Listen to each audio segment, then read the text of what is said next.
Good morning. Welcome to our Committee of the Whole for Tuesday, July 16th, 2019.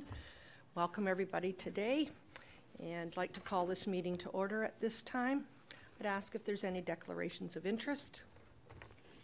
Seeing none, I will move to community announcements. Perhaps I could start on my far left, and perhaps we could also do our community attributes at the same time. Thank you, Madam Mayor. The community attribute for this month is integrity, and I will cheat and read it.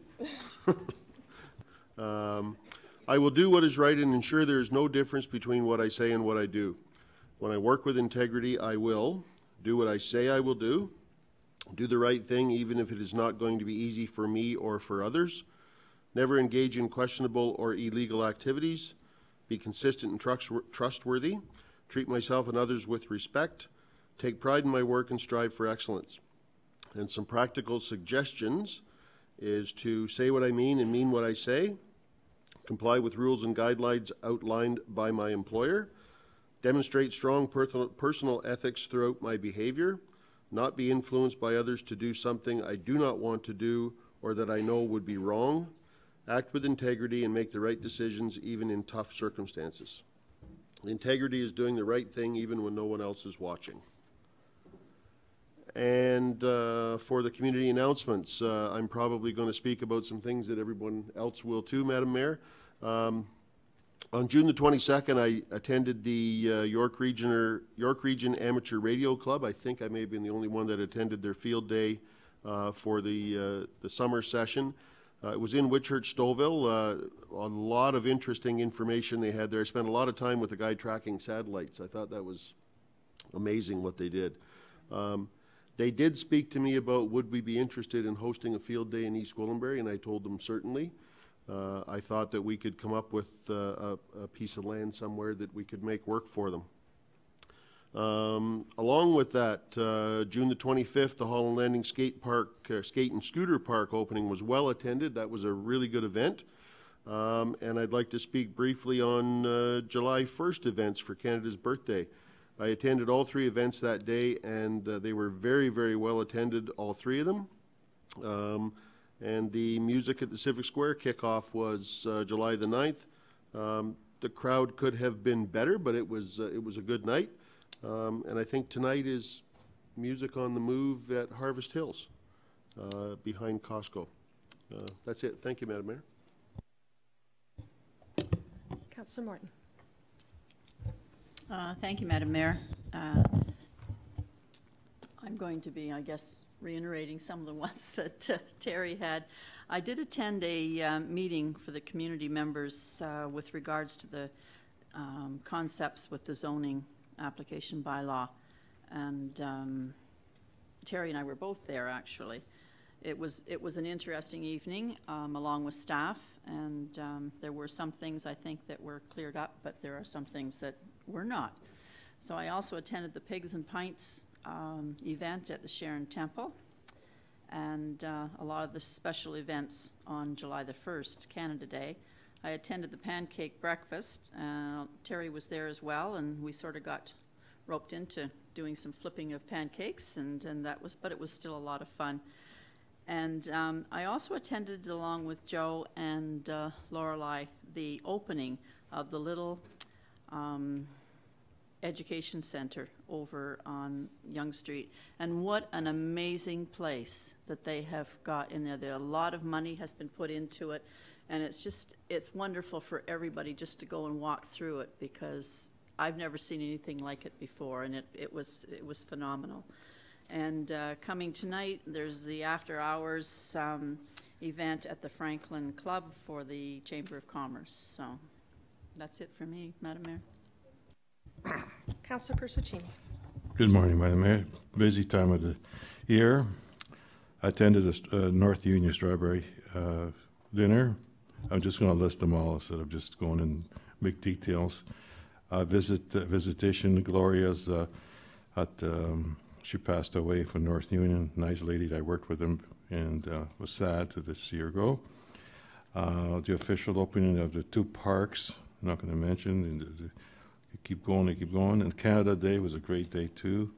And then I went to the CPRC staff barbecue, the official opening of the Little Einstein too, and the pigs and pins.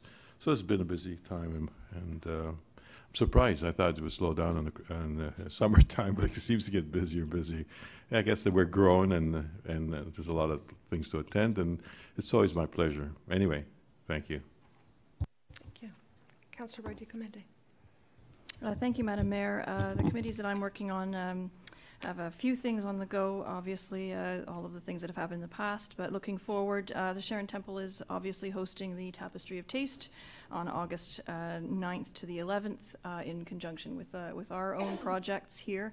So it's a joint venture, and they're working hard on getting ready for that, as well as hosting East Gwillimbury's very first Canadian citizenship ceremony, and that will be on August 14th. So they're busy with that. As well, the Queensville Sharon Community Group has been busy supporting our staff's efforts with our parks openings, and they're looking forward to the Valley View Park opening.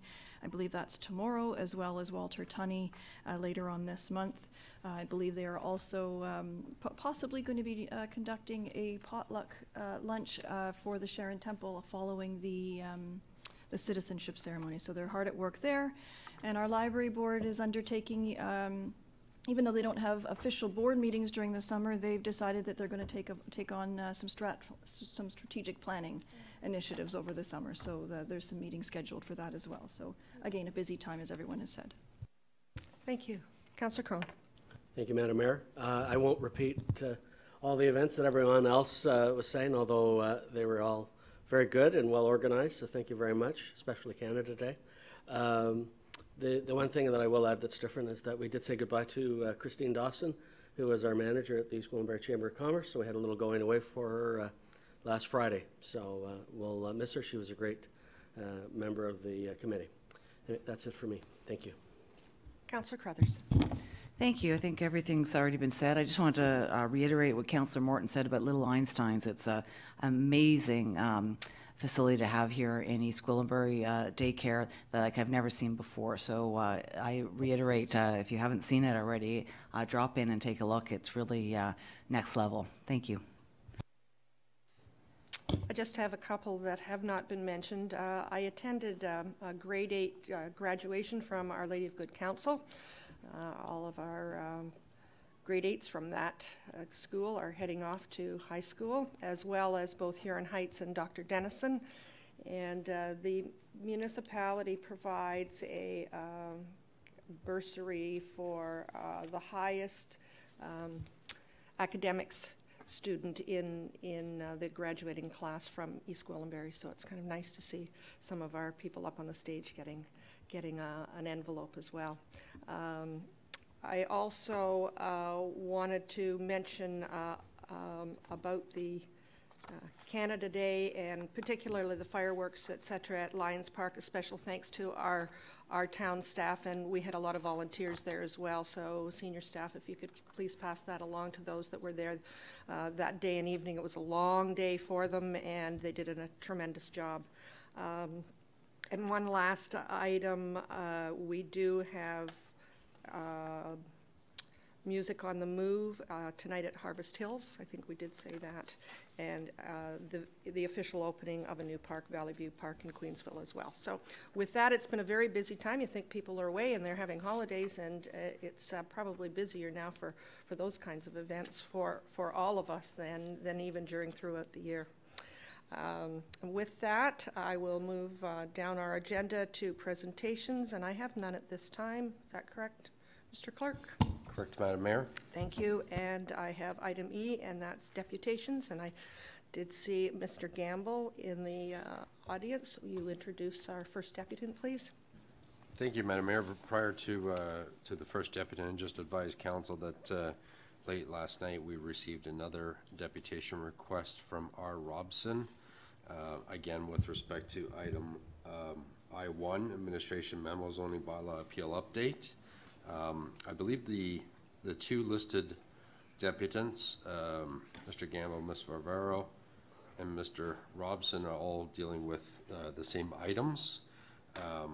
And if the issues are similar, then council can deal with them as a group and allow them 15 minutes under your procedural bylaw. Thank you. I'm expecting the same thing, and following their deputations, I would be moving I-1 forward at this time, so you wouldn't have to sit in the audience for a few hours, it could be. So, so we will proceed at this point. Thank you. So your first deputant is Jay Gamble, again making a deputation regarding item I-1, Administration Memo Zoning Bylaw Appeal Update. Mr. Clerk, that's 15 minutes with all three of them. Not each one gets 15 minutes, correct? That is correct, Madam Mayor. Just wanted to make sure. Thank you. Good morning. I wonder if Russ could hand out some packages for councillors. Just Russ? give it to the clerk, please.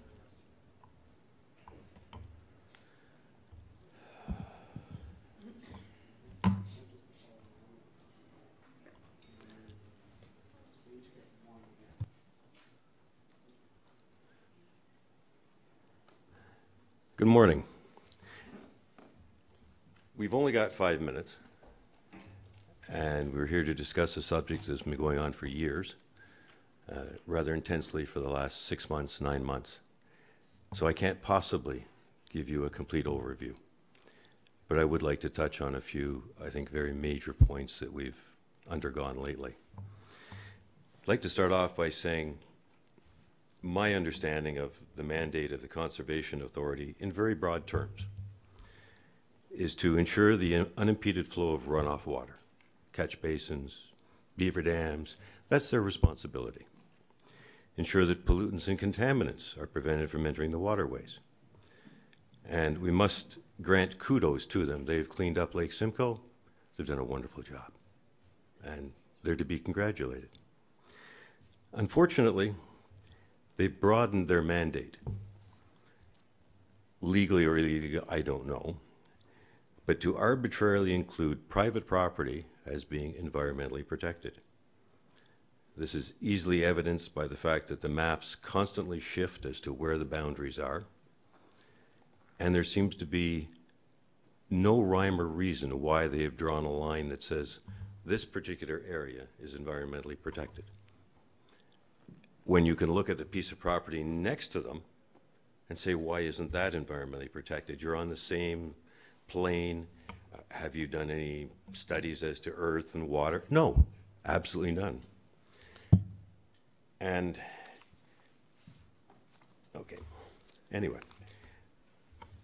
They're now to the point where they're restricting the property rights of owners to build, modify, and expand their own properties, significantly reducing the value of said properties.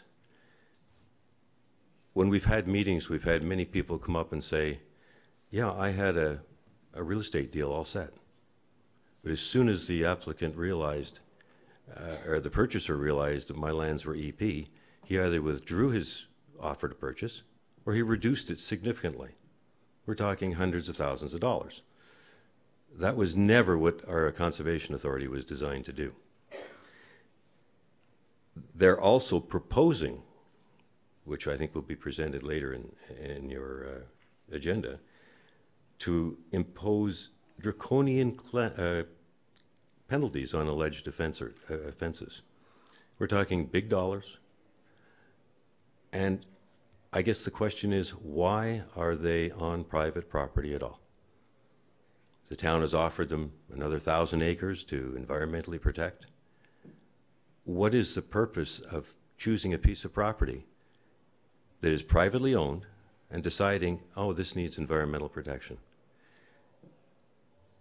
As much as I hate to say it, what I see as a theme throughout this is it's a cash grab. The moment the land is environmentally protected, oh, you have to apply for an environmental assessment. If you so much as want to put up a woodshed, well, you know, it's going to cost you. And we've heard $5,000, this, that, and the other thing. Let's get real. In a case of recently, I spoke to a commercial building purchaser. It cost him $25,000 to have an environmental protection plan done, or an assessment rather. It was done 10 years ago. And the guy said right off the bat, he says, I don't think anything's going to change, but we have to do it. Meaning, really, we have to charge you $25,000. There's something fundamentally wrong in our society when a government agency just arbitrarily declares that this is what they're going to do. So I think it's basically time to, put it politely, to tell environmental planning, the Conservation Authority, enough is enough. Protect public properties, but please get out of private property. Anyway, the municipality was and is in a unique position to thwart this undemocratic takeover of private property rights. Last summer they did so by voting not to accept proposed bylaw changes, thereby restoring the existing 1997 bylaw. Regrettably, for the first time ever, the Conservation Authority chose to appeal this decision. It was a landmark decision. Congratulations to the town. We've actually got ourselves on the map as having accomplished something. For the last 6 months or so, the town planning department and the Conservation Authority have held negotiations attempting to reach a mutually agreeable settlement. While the East Gwillimbury Landlords Association is an equal party to this appeal under LPAT,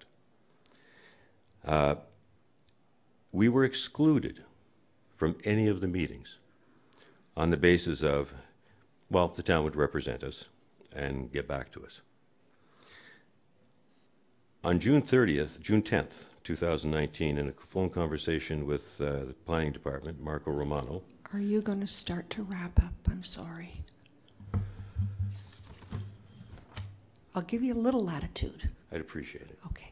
Not a lot, but a little. Okay. I was informed of the following agreement. The town offered 1,000 acres of public land. In return, the Conservation Authority would not go after any privately owned property. 2, bylaw would remain as it was in 1997 without so much as a change to a single period. 3, there would be no further appeals on this matter. 4, the Conservation Authority would not further change the maps of these designated lands. Mr. Romano then offered a one-on-one sit-down to review this agreement. I respectfully suggested that rather than repeating the process with the other 47 parties involved, the town hold a couple of town hall meetings. It would be a much more productive use of time. On June 25th, the Landlords Association held a public information meeting at the Antique Store in Woodbine. Mr. Romano was invited to provide an update on the proposed agreement. During his presentation, a number of surprises came to light. The bylaw would be amended, which would allow for the draconian penalties. The town, in essence, would end up by advocating its authority over land use to the Conservation Authority via the mapping. Conservation Authority changes the map, we have to accept it. We no longer have any say. The town would not be allowed to issue any building permit on any conservation lands without their approval. We've already discussed costs. The net effect would allow the Conservation Authority to arbitrarily rule the roost. In other words, the fox is loose in the hen house with absolutely no oversight. 5 minutes, I'll skip around that. We are the first municipality to challenge the Conservation Authority. In the last few months, our challenge has attracted considerable interest from other municipalities facing similar enforcement. The Landlords Association has also reached out to MPPs to enlist their assistance.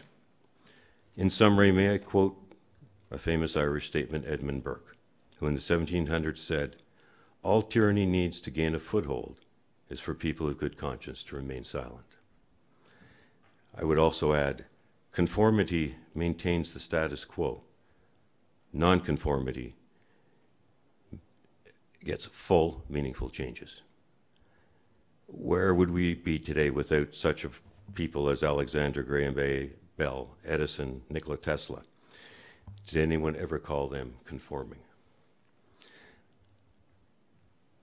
Now is not the time to further compromise our property rights. Rather, now we have a unique opportunity to once and for all stand up for our property.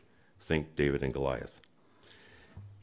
One final note, the East Gwillimbury Landowner Association requests the opportunity to make a full presentation to Council. This, we believe, given the facts, Council may reach a more informed decision. I encourage Council to not to remain silent and to embrace nonconformity. Thank you. Thank you very much.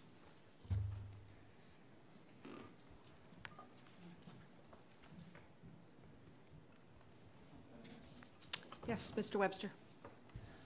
Rather than address the specifics of each deputation, I think it might be more helpful if we were to have all the deputations on this matter held, and then staff, when we move the memo forward, will be prepared to speak to hopefully a number of these issues. Okay? Thank you.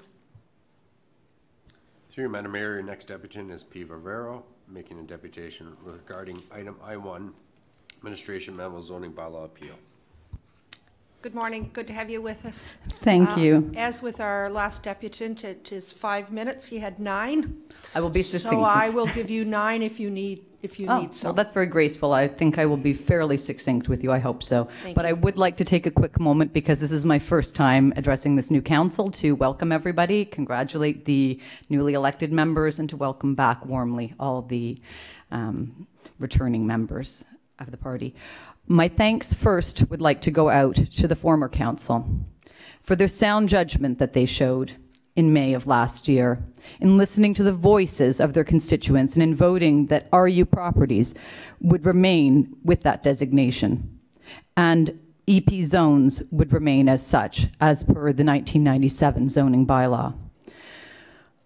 We are here today, as I represent a number of LPAT members, to be clear, to ask Council again to maintain their stance, to hold firm to the decision that they made, and to maintain RU zones and to not conform to the official plan as it currently stands, as residents were not informed of those changes to that official plan and how they could adversely and seriously affect the value and use of their properties. As well, we're here to share our concerns so that they can be heard and addressed.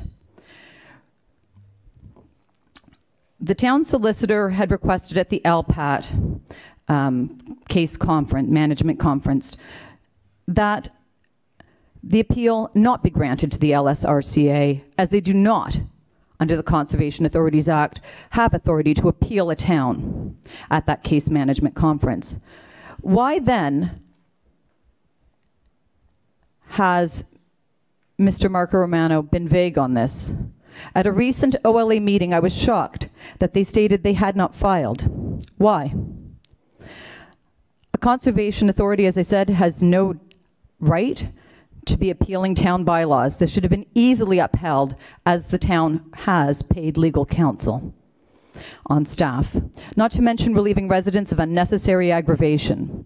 When I asked what transpired with the town in writing, that the LRCA in the region of York had no right to party status and vice versa, this was the response I received from the planning department, that the matter is with the LPAT.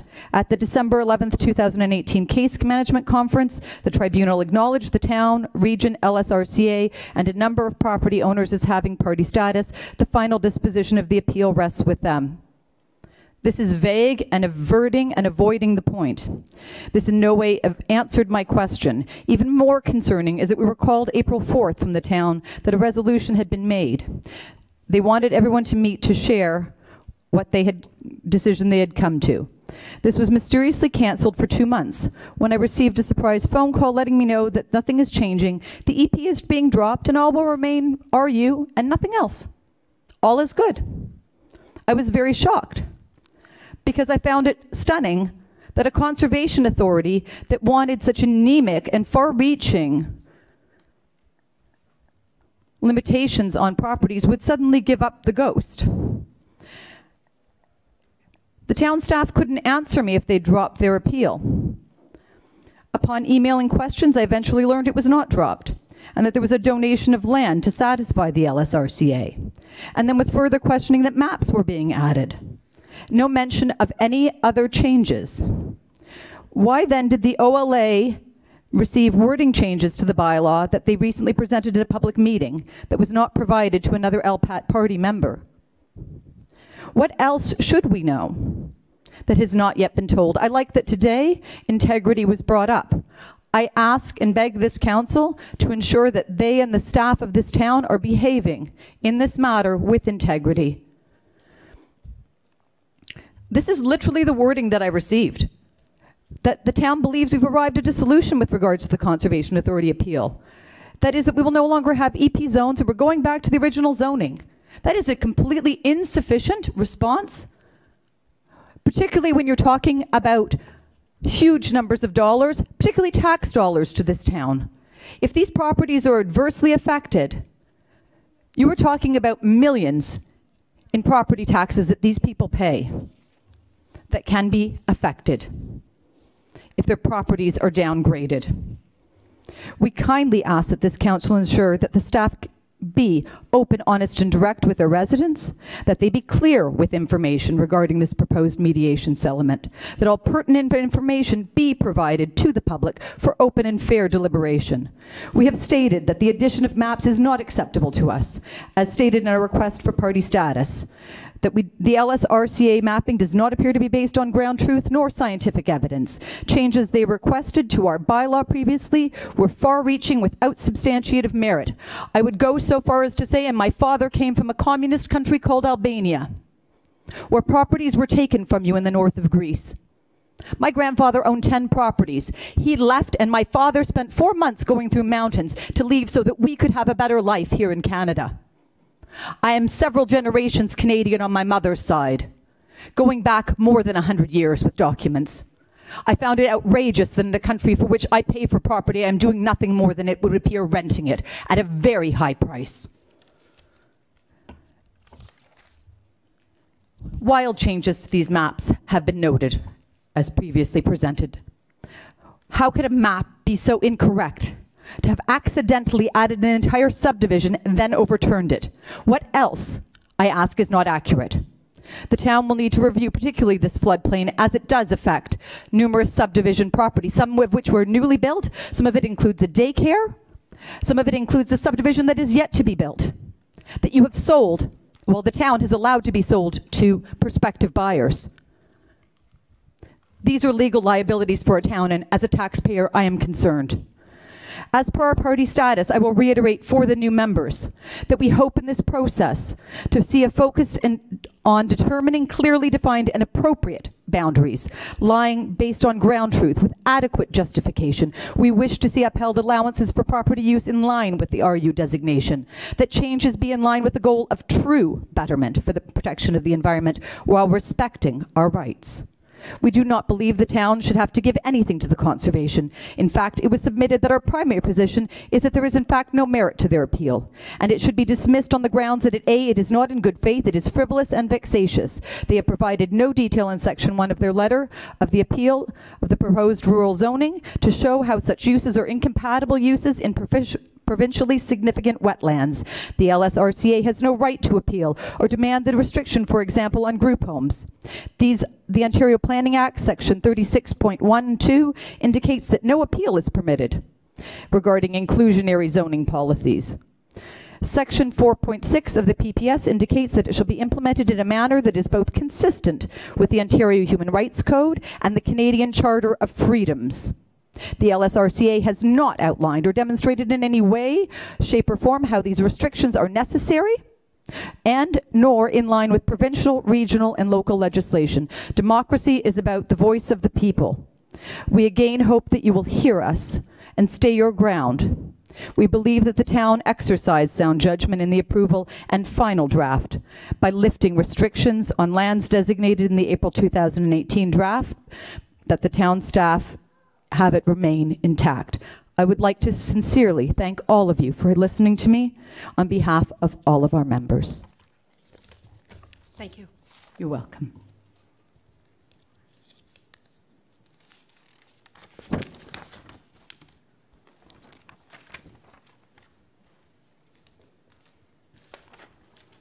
Through you, Madam Mayor, your last deputant with regards to the same item as R. Robson. Good morning. Good to have you with us today. Hey guys, how are you? Good to see you all again. We're on the 9-minute cycle now. Sure. I see the 9 minutes, and I'll try not to exceed that. I'll just give you a flag if it's Sure, you're no getting problem. close. I gave you guys a package to look at. What it entails there is what I added there was the changes to the bylaw in sections 1.4. It before was enforcement, now it's being changed to other land uses. I thought that was important for everybody to have a look at and to understand. I think most of you know who I am, so I have been working really hard with the town and all of you to get through this together. I can't tell you how proud I am to be from this town and how far we got. And there is a lot of people looking at East Gwillimbury right now because of the actions we took to protect the landowners here. And the MPPs they're very aware of it. The Doug Ford's aware of it. So I think through us working together as a town is supposed to, we've done a lot. Anyway, so in section 1.4 is what Planning Department and Conservation Authority has really brought to the table and what they want to amend the bylaw with. And I think it's important that staff and that council understand the wording used in section 1.4 and what it could mean. So May 2015 or 2018, sorry, May 15th, 2018, we decided to not conform to the official plan and change and bring in climate change policies set out by the province and basically by, it's not just here, it's a global kind of movement. So we had a look at it, we decided it didn't work for us and that many people didn't understand it. The biggest problem was that your average person still doesn't understand it. And that's where we're kind of at the grounds today is we need to educate people, we need to educate staff, we need to educate our councillors. And to our new councillors, welcome, congratulations, good to have you. And once again, to our old council, thank you so much for getting us this far. It's been a really long, adventurous ride, I think, for all of us. So what I also added there was basically, I've showed you, I've had a petition signed by over 700 people to ask the Conservation Board to politely drop their appeal against the town and take, I think, 1,000 acres of public land EP'd is a pretty good deal to do that. I don't see a reason to amend the bylaw. Our 1997 land uses, it works for all of us. We all like it, and in a game of trade, you have to give me something better than what I have already for me to give up what I have to you. So I don't see section 1.4, that amendment, giving us anything we don't have already. And I see it as a loophole into conformity, and I think we should be aware of that.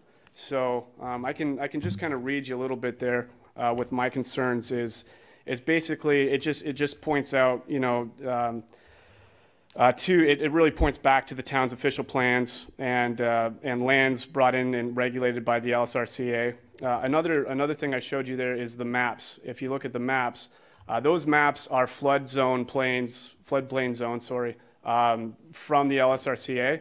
Those maps are in the same year.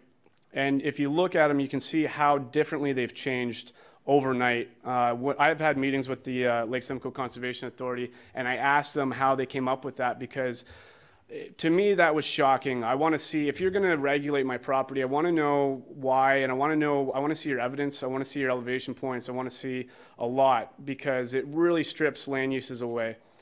So when I looked at that, I asked the Conservation Authority how they do it. They said, well, they have laser technology now, some new systems that you can point at the ground and tell you the elevations and everything like that. Just with my own laser mapping, my eyes in my backyard, I know how high we are and I know where my neighbors are, and we're actually a little bit higher than they are. Since the time I've been there, we've never been underwater, we've never had any flooding. And I don't see a reason that we need to be protected from ourselves by the Conservation Authority. Understanding where they come from, too, is something you have to educate yourself on. The Conservation Authority comes from the idea that they actually have to save lives. So in the event of a 100-year flood and you're in your backyard in a building that you've built, you could die in a flood. So that's the grounds of where they come from. In states like California, other states, other provinces, they don't have conservation authorities. It's usually left up to insurance companies whether you can build or if they'll insure you or not. I think that's the way it should work here as well. If already, I think conservation authorities, they can tell you you're in a flood zone and warn you and give you the information to prepare yourself in that case. But if you've already bought the property, you've already been invested, it should be your call. And you should be educated on the fact of what that entails. Another page, what I gave you here is what we've given to the province. So Doug Ford and the Conservative government asked to put out a proposal summary from other municipalities around. It's not just us that are having issues with conservation authorities, it's all across Ontario. And so these are basically the proposals that we've sent in to the Conservative government, and they're looking at doing what happened to the SPCA is taking away some of their boundaries and some of their powers, and really kind of getting back of where they're supposed to be. I think the Conservation Authority is much needed. I think they're important, but they should stay to public lands. I don't think that we put up fences around our properties for a reason, and that's because it's to keep other people off of them, and that goes for other corporations as well. And I think that's where we need to get back to. Like I said, education is key. So as long as everybody's educated on the fact, then we can move forward. Once again, I brought this analogy up a few times is, when they brought in seatbelts, everybody agrees that people should wear seatbelts. I think it saves lives, but I think it should be made up to the manufacturers to make a system where you plug your seatbelt in or else the car doesn't start. You can't drive the car.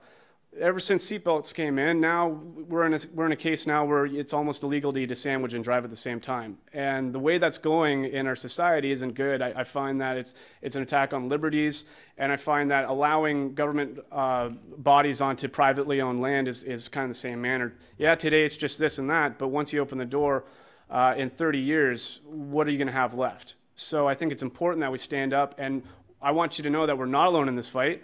I've had a lot of people been calling me lately.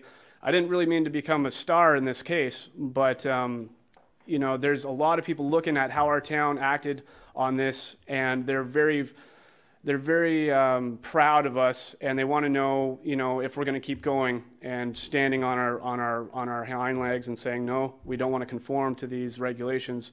We want to have our citizens have private property rights, and who knows, maybe in the future we can have that entered into our Constitution as well. So what I wanted to say to you today was basically that there is more changes than maybe you're aware of. Section 1.4 is a big change, and that's something that everybody I've talked to doesn't like. The landowners around here do not want that bylaw amended. They like the original 1997.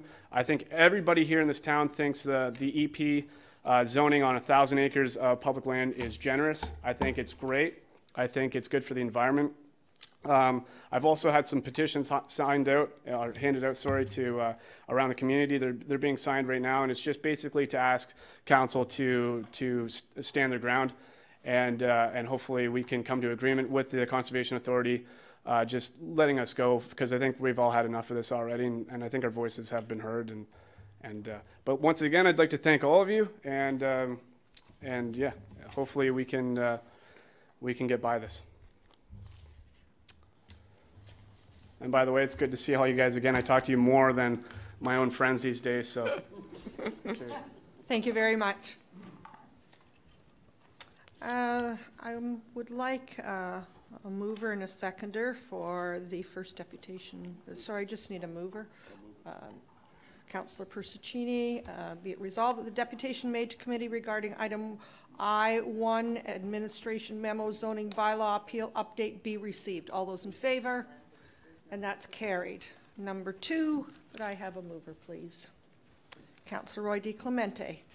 Same resolution, be it resolved that a deputation made to committee regarding item I-1, administration memo zoning bylaw appeal update be received. All those in favor? And that's carried. And the third one is for Mr. Robson's presentation, moved by Councillor Crone. Be it resolved that the deputation made to committee regarding item L1, administration memo zoning bylaw appeal update be received. All those in favor? And that's carried. I now am going to suggest that we move, make a little change on our agenda, and move to I-1 in administration. Could I have a mover, please? Councillor Morton, all those in favor? And that's carried. I-1 is under a committee structure, and I am the chair of that. It's administration. And we do have a memo. Mr. Webster, I'll turn it over to you. Thank you.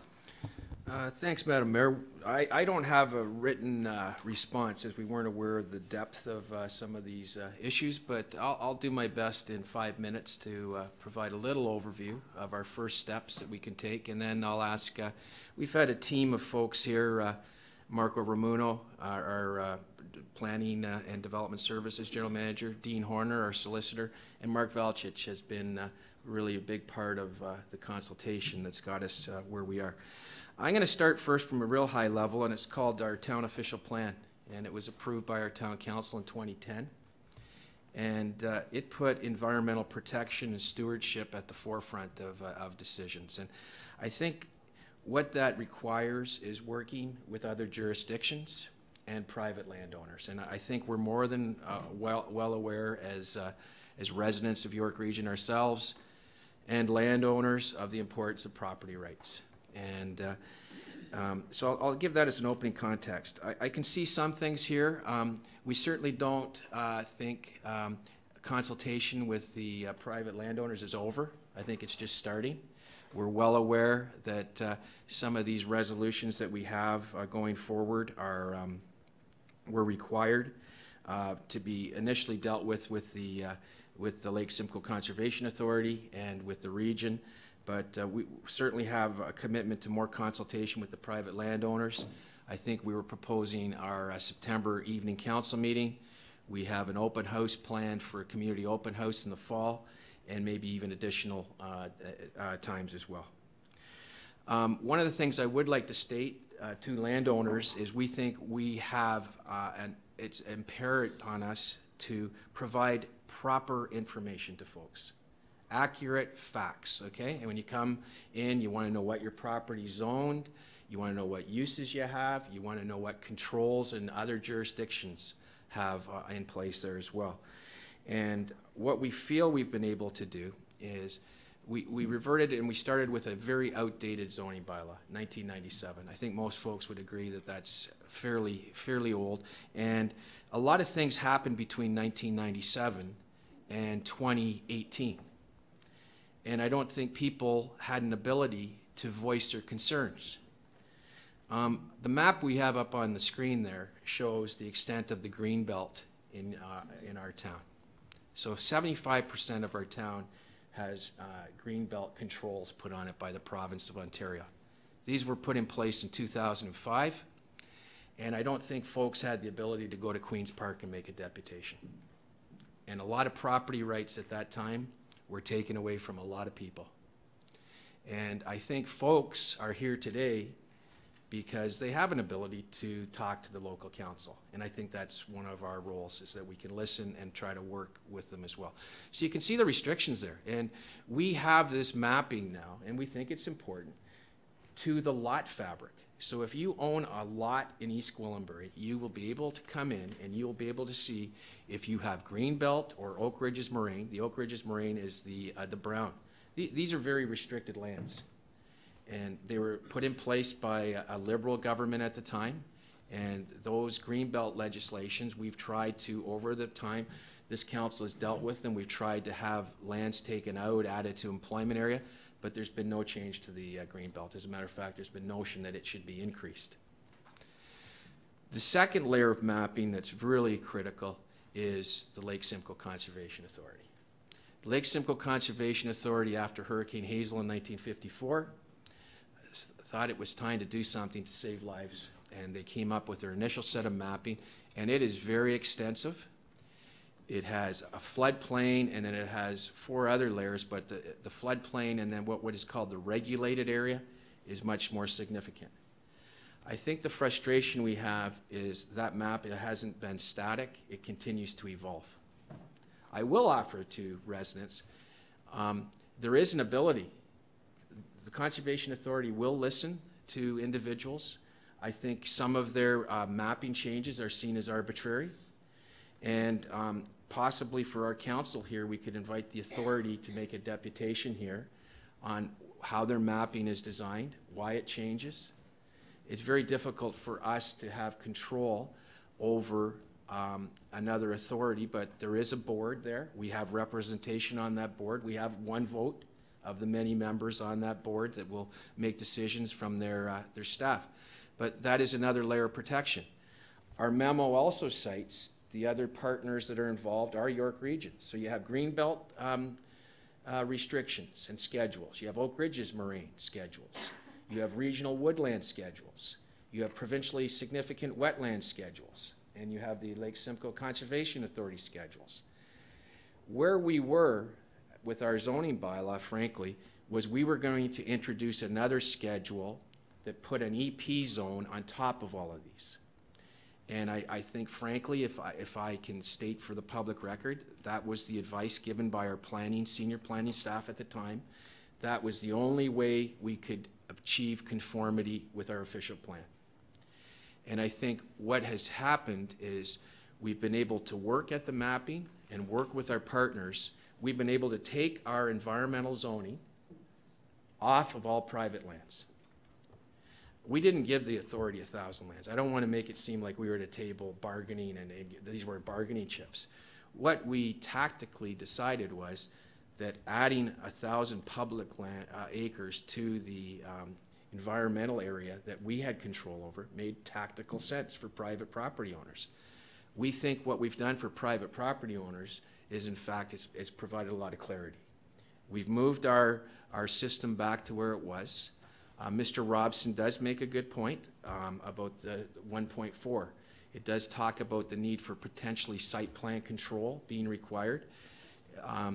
That is an issue that Mr. Ramuno might speak more to, but we think that that would only apply to what we think are significant applications, significant development applications. We certainly wouldn't want to be involved, if I could quote Mr. Gamble, with woodsheds.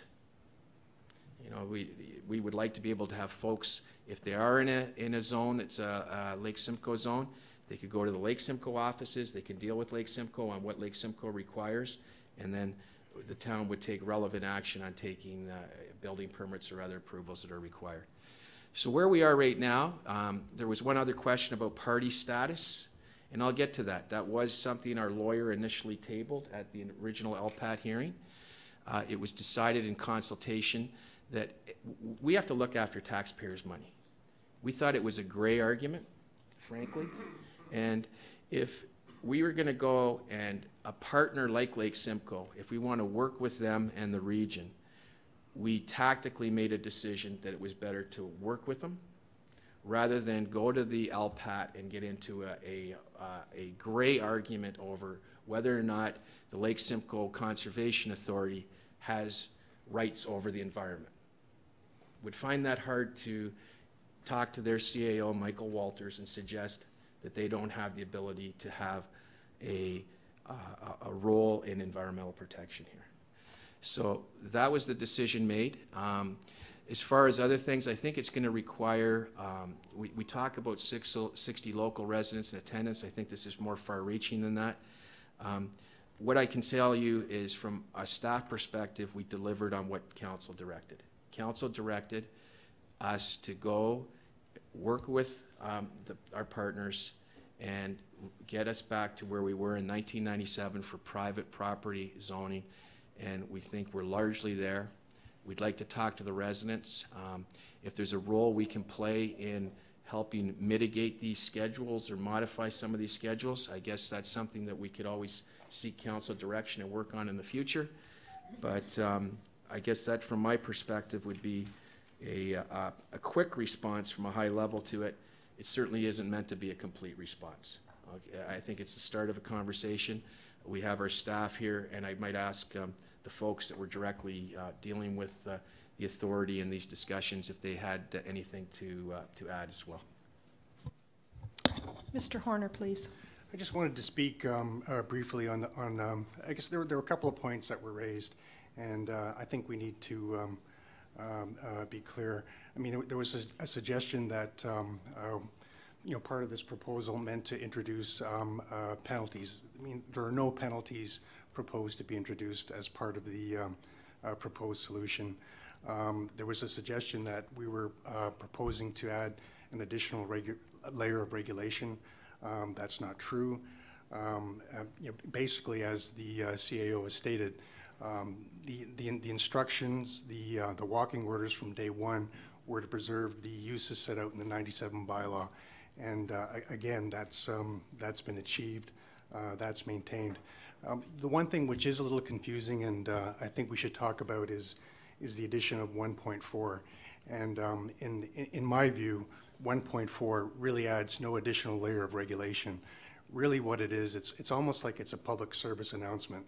And that announcement is when you're dealing with land in Ontario, you're not just dealing with your municipality, you have to deal with the province and you have to deal with the Lake Simcoe Conservation Authority. And these maps are really just intended to be attached as a heads up. And so it's, the message really is, if you're planning to do something with your property and you see that you may be impacted by one of these maps, there's somebody else you need to go talk to, and that is the Conservation Authority, or that's the Province of Ontario. So those were really the clarifying points that I'd hoped to make. Thank you. Mr. Romino? Through you, Madam Mayor, just briefly, just to add a bit more clarification with respect to Section 1.4, as Mr. Horner referenced, it really doesn't have any legal effect. It is an enhancement in addition to the existing 1.3 section, which also identifies that readers of the zoning bylaw need to be aware of other policies at the regional level and provincial level. And so that was just there for reference purposes.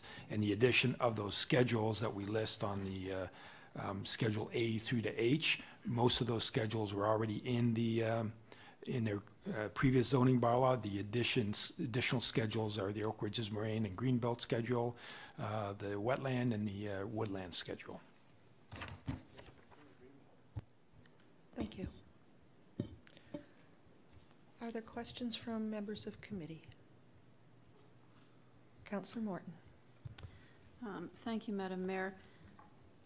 And thank you, Tom, for going into what you have your notes there. But I mean, I respect the work that staff has done and continue to do on this situation. They've worked hard on it, and the work that previous council did. And I was able to follow it a little bit over the time that I was not here. But we are a new council, and we need, at least I do, I'm not sure about the rest of the new council members, but I think that we all need some more information on this and how we arrived at this. And if there's an opportunity that we could have a meeting with the group themselves, and even maybe have someone from the Conservation Authority come in and explain to us how we got to the point that we are now. And it's better to be, you know, really a little bit more diligent, I guess, than what the Conservation Authority maybe has been.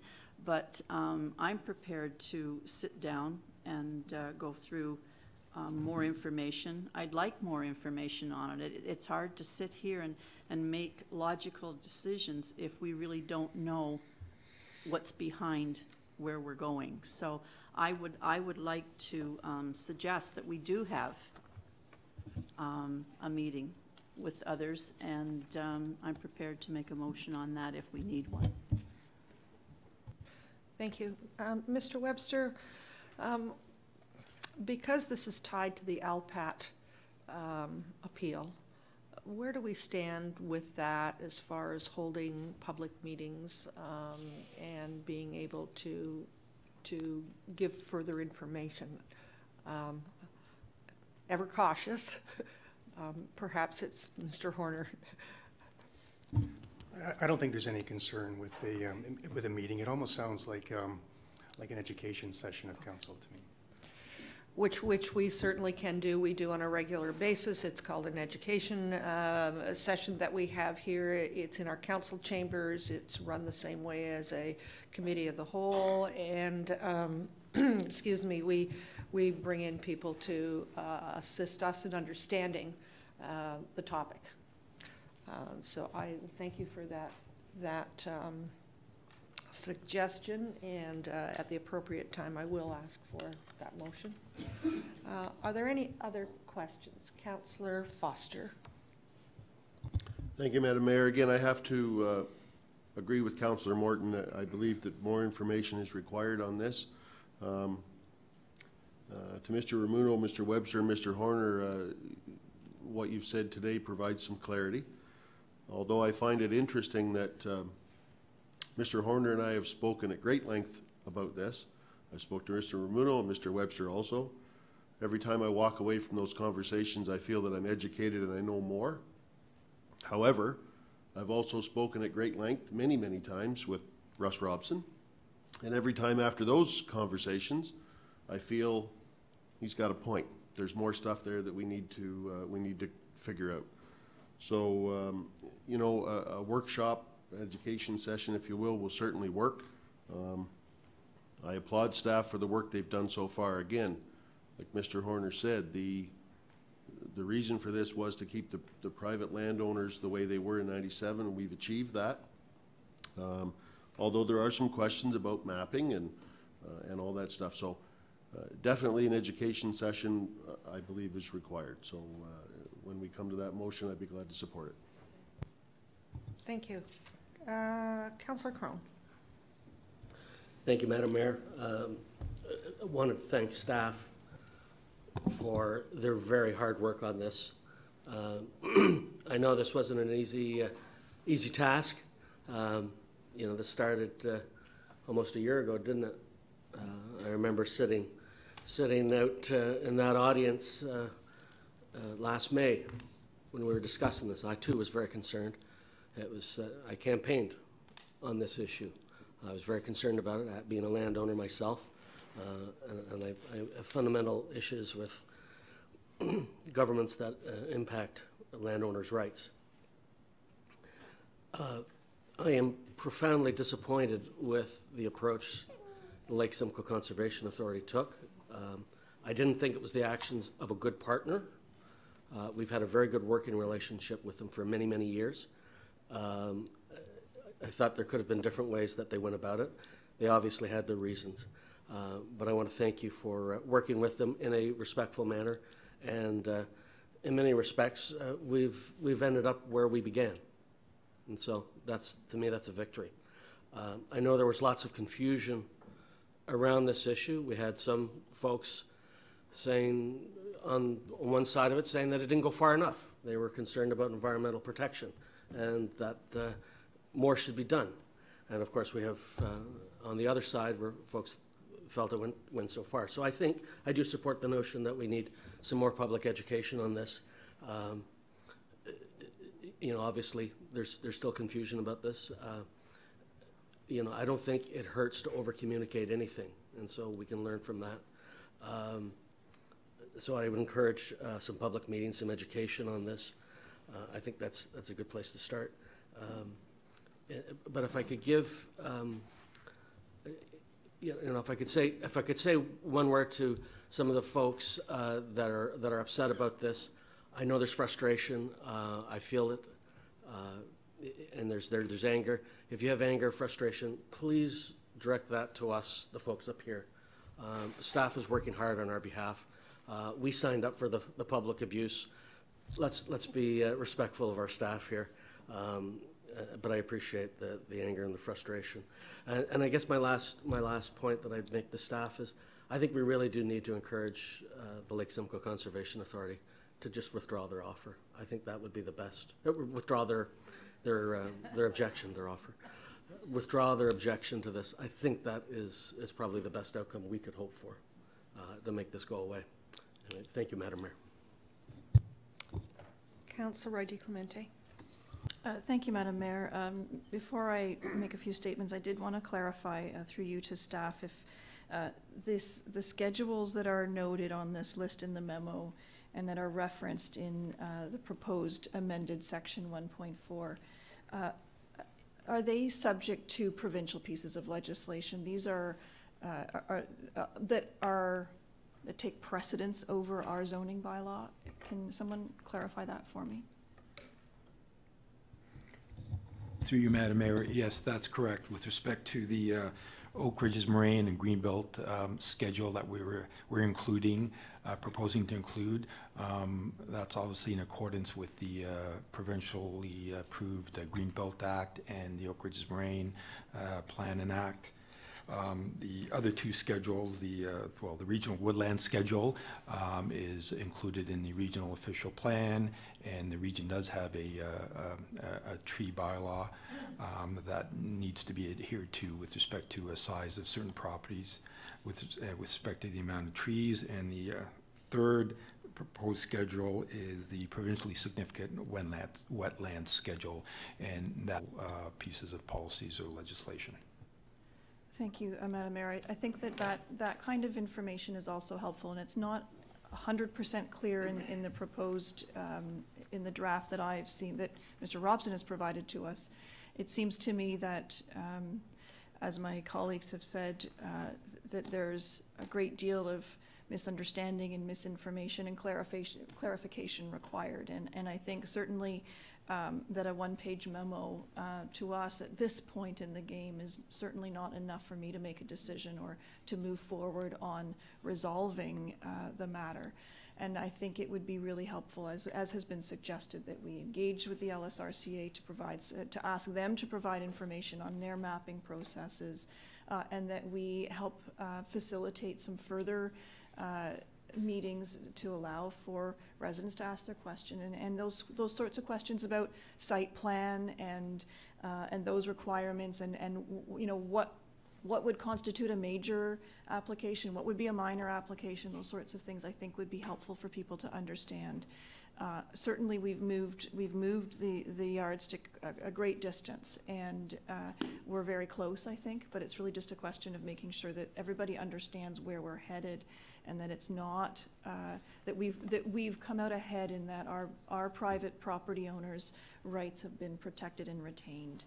And yet we've also found that compromise to say that we have lands that need to be protected, and they're part of other pieces of legislation that are beyond our care, custody, and control. So that's just sort of my thoughts here, that I need more information and perhaps a report to us, given the information and questions that have been asked today, answering those questions, and not just in a verbal or on a screen, but put it in writing in front of us, because some of this is new to me today as well, and I've been here since we started this process on the new zoning bylaw. Thank you. Every report is new information. Councillor Persechini, then Councillor Carruthers. Thank you, Madam Mayor. As I listened to everyone here today, they all make sense. This is a very complex situation. I think I agree with all my colleagues here. I think what we need to address first is what can we do about to help those people out there? How do we go about it? And what roadblocks we might have to override those roadblocks, and what challenge we're going to have to deal with the situation, and not just say, yeah, it's going to be okay. Maybe it's not going to be okay, but we have to have the reality of what's going on. So together we could work together as a committee here and try to support as best we can to the people out there so we don't take their rights away. But do it in such a way that we could try to comply with all the issues that are going on. So we map how are we going to get there and what roadblocks we're going to get. So we need to understand more, yes. So make a list of do's and don'ts, what we need to do to achieve this and help those people out there and help our community. That's what we got elected for. So, you know, we take the right path. But will it work at the end? At least we're going to try our best. And I think all our colleagues here, they support this, that we're there to help you guys. Thank you. Councillor Carruthers. Thank you. When I talk to our residents, I hear that they want a balance between environmental protection. I mean, one of the wonderful things about East Gwillimbury is the wonderful environment that we live in. They want the town to protect that, but they also want individual property rights. And I want to thank the delegates who took the time to come today and really articulate their concerns around that. You spoke to us with passion and from a very informed position, and we hear you. I also want to thank staff for working diligently on this issue. I do believe that the 1,000 acres that is being proposed is a step in the right direction while keeping individual property rights intact, strikes that balance that people are asking for.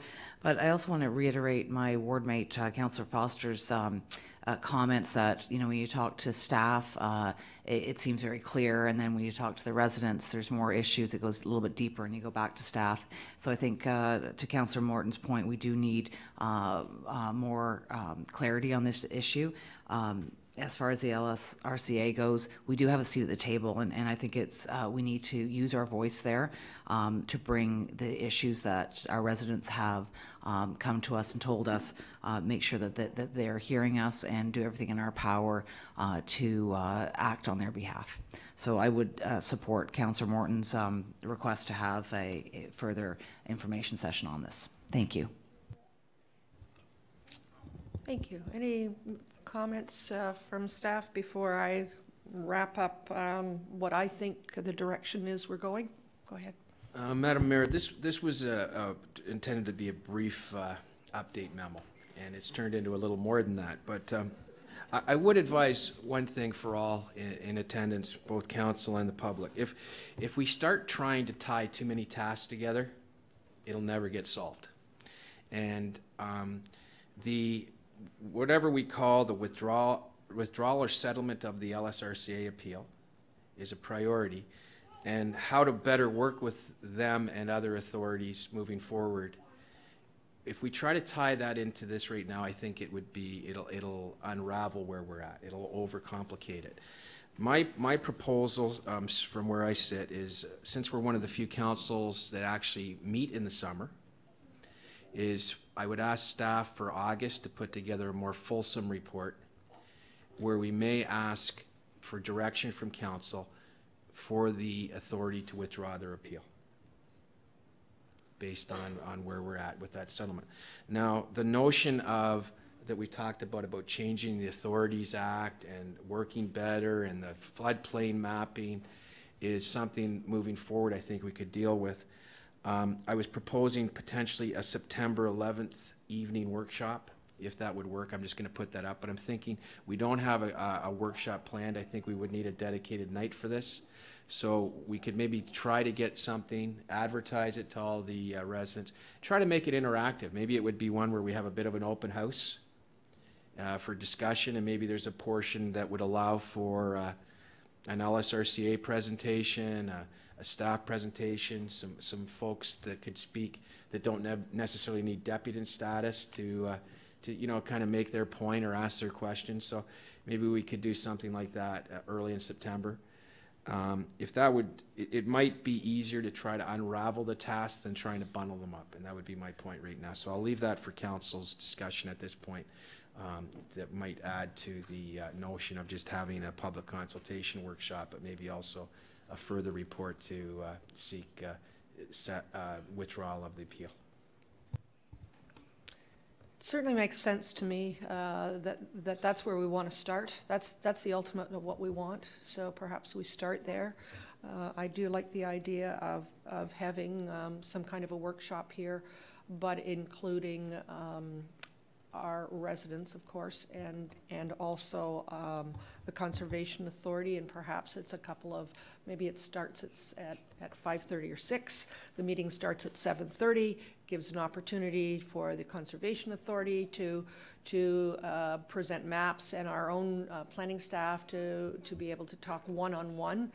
And then if there are individuals who want to make some comments at that point, it may not be 9-minute comment, but it may be a couple of minutes, very succinct. And of course, if it's the same message all the way along, then the message is going to be received by the right people that are in this room.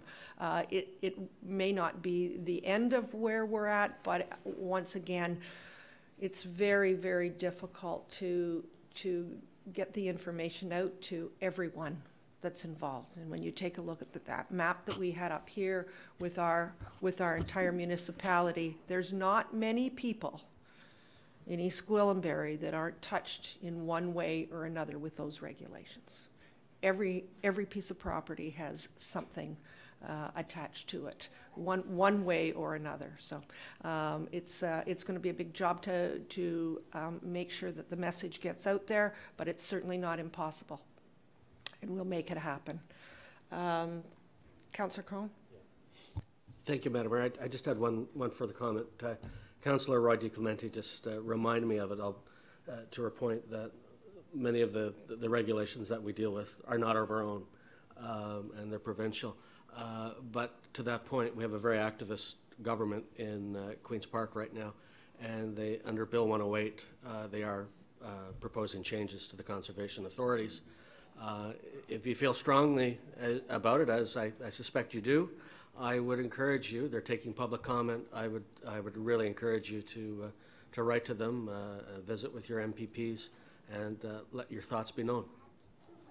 Thank you. Okay. So we're talking about September the 11th. Perhaps we can leave it in the hands of staff to determine what it is going to look like. But I think you've heard from members of council. I think you've heard from members of council on exactly what their hope is. There's no, I'm sorry, I can't take a deputation at this point now. No, I'm sorry, I can't take comments. Mr. Webster. I may be allowed to ask a question, so this is one that hasn't been asked here, I would ask the solicitor, when was the LPAT expecting to hear back from all parties? Is there any definitive date set, or where would that work in? There was no definitive date set. The idea was the parties are talking, give the parties an opportunity to discuss. In terms of the order, the thought was that if the Conservation Authority wasn't on side in terms of any kind of proposal, things were going nowhere. So the town was to talk with the Conservation Authority first, and then to engage the residents in discussion, and then kind of at the end of the day, go back to the tribunal and sort of say, report back, frankly. I mean, is there traction on settlement, or is it time to request a hearing date? So there's no fixed agenda.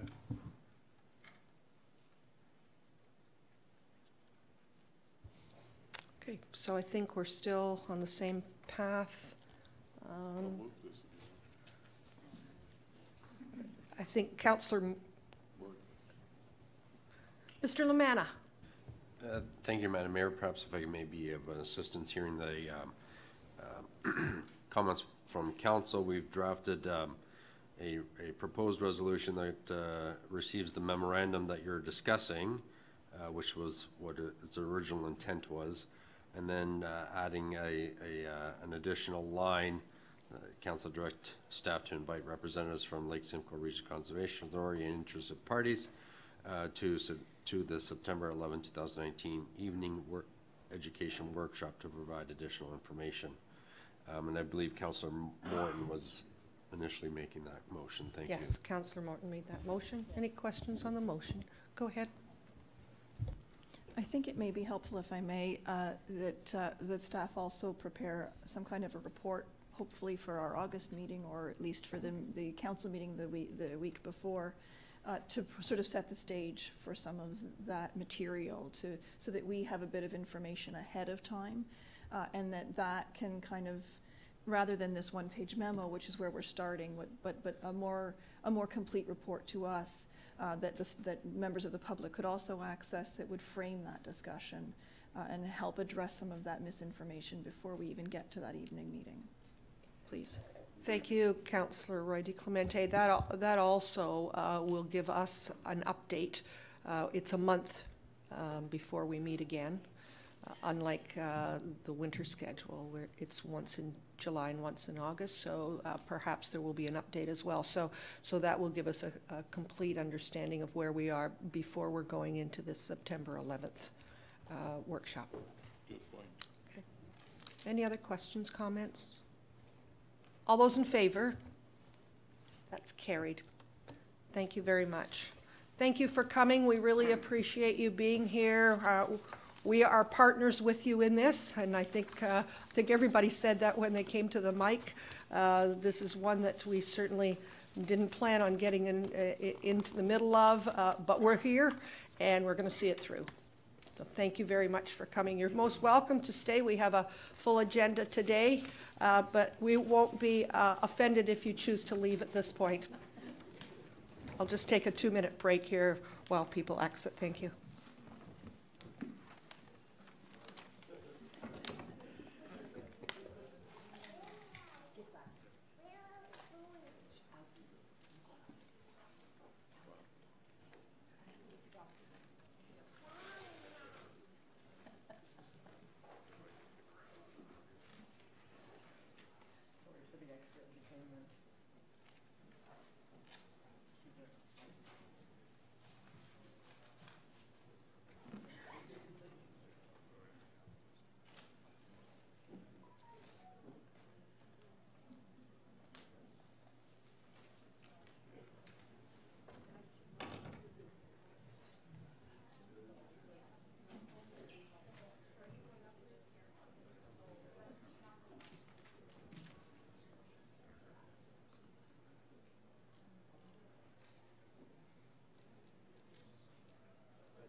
Okay, we'll move along at this point. We have a fuller agenda than we anticipated. We'll try and get most of this done before we take another break. However, if necessary, we're able to do so.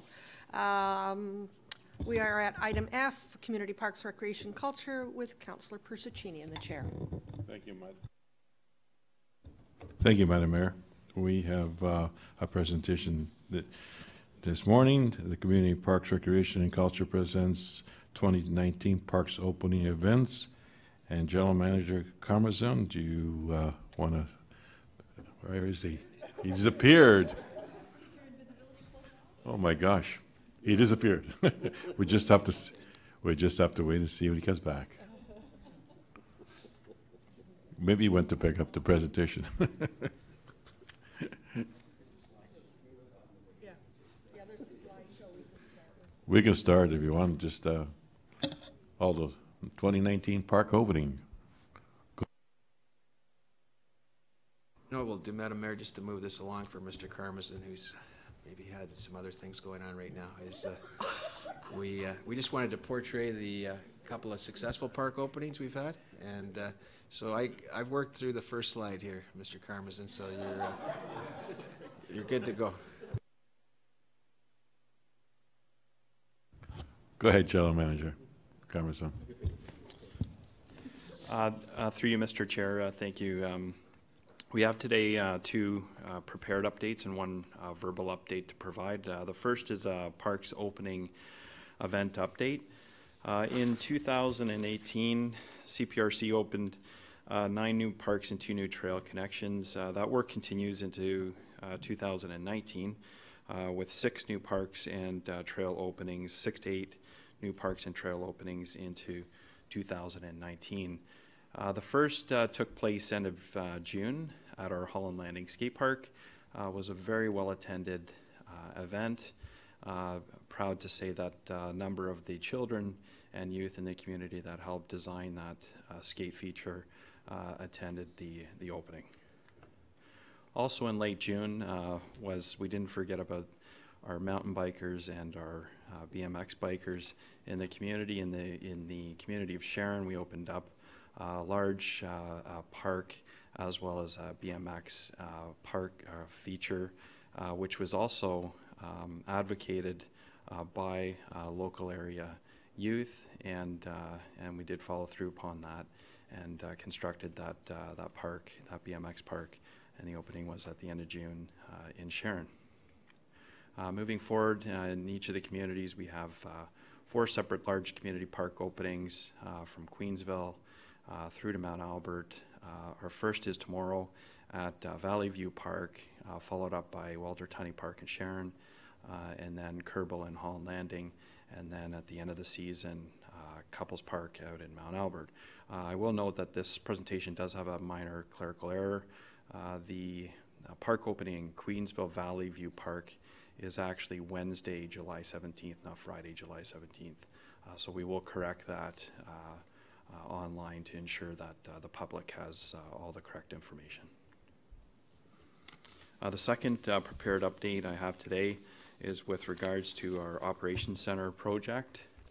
Our key project objectives, the first being Phase 1 construction, or earthworks and servicing, was completed. The contractor demobilized on June 30th at the end of June 2019. Phase 2 is taking place, was awarded, and the contractor is now mobilizing and on site, the site trailers on site, and we are planning the ramp up of construction this week. We're hoping to have construction ramping up this week. We are awarded our project management services, initiated all of our pre-construction meetings. We're finalizing all of our general conditions and award of contract. All of our permits have been now attained, and our contractor again is ramping up for construction over these summer months, and we're also looking at hosting a sod turning or a bricklaying a ceremony in late summer 2019. And we're hoping to invite council and the community out to that. Just some high-level pictures of the earthworks for the site, the stormwater management systems installed, some of the environmental features. I'm very proud to say this site will be an example of environmental stewardship within the region and Greater Toronto Area. The site, for example, harvests 100% of the rainwater from the roofs and reduces phosphorus reduction by over 80%, obviously being right next to a provincially significant wetland. Moving forward with the fixed facility construction, we're looking at, we've already had our award of contract to the general contractor. We're now in the process of mobilization. We'll be preparing for building footings, foundation, and the structure in Q3, Q4 2019. We're hoping to have the building closed in for the winter and to do the construction, the bulk of the construction into 2020. For exterior improvements at late 2020 with substantial completion late 2020 for occupancy as late as 2021. Just a quick verbal update. I'm pleased to report that the Toronto French School Board has leased the facility at 53 Morton Avenue in Sharon, which is the former Our Lady of Good Counsel School. The Toronto French School Board will be preparing an information briefing document to provide to the public a frequently asked questions type document about the lease of the facility and the site. And the release of this document will be coordinated with our corporate communications to ensure the public is informed. Town staff have confirmed the shared use of the parking and access to Brenner Park, and staff are formalizing this by way of an administrative agreement through our legal services department. I'd be happy to answer any questions with regards to the prepared updates or the verbal update provided to council. Thank you very much, General Manager Carruthers. This is a very exciting time for us. All these parks opening, and many more parks going to be open, and also our new exciting building that we're going to have brand new. So our staff is something to look for, and so do we. Any questions before I move this? Committees? Madam Mayor. Thank you very much. The Operations Center, it seems to me that we are on time at this point, but this will be my continual request, as you know, moving forward. Are we on time, and are there any areas of concern that you see at this point, or anything that you're keeping an eye on that we should be aware of? General Manager. Through you, Madam Mayor, it is the plan over the duration of the year-and-a-half project is to provide every 2 weeks a update through to Mayor and Council, and formally updates, I believe, monthly with regards to schedule, timelines, and in particular budget to ensure that the project tracks on time and on budget, and that we report out any concerns as we move forward throughout the project, and milestones as we move forward throughout the project as well. So it is a a mid to longer term project over the 16 months, and so that's why we will have those frequent touch points and check-ins with council as we move forward. Thank you. Any other questions of the committee? Go ahead, Madam Mayor. The other one that was the announcement regarding the French Public Board with Our Lady of Good Counsel, former Lady of Good Counsel School. I'm wondering, is there any opportunity for some kind of a partnership with them? Obviously not immediately. They're probably trying to sort out how they're getting in for the 1st of September, but is there a longer term plan on doing a partnership with them in the facility that they're occupying? Go ahead, General Manager. Through you, Madam Mayor, at this time the partnership or shared use discussions have been the extent of our discussions. They have been planning, obviously, the execution of their lease, and now it would be improvements to the facility to prepare for occupancy of that facility moving forward. Once occupied and in place, then it would be of benefit to sit down with the board to discuss where possible, perhaps some shared, some partnership agreements or partnership programming that might be possible. Thank you.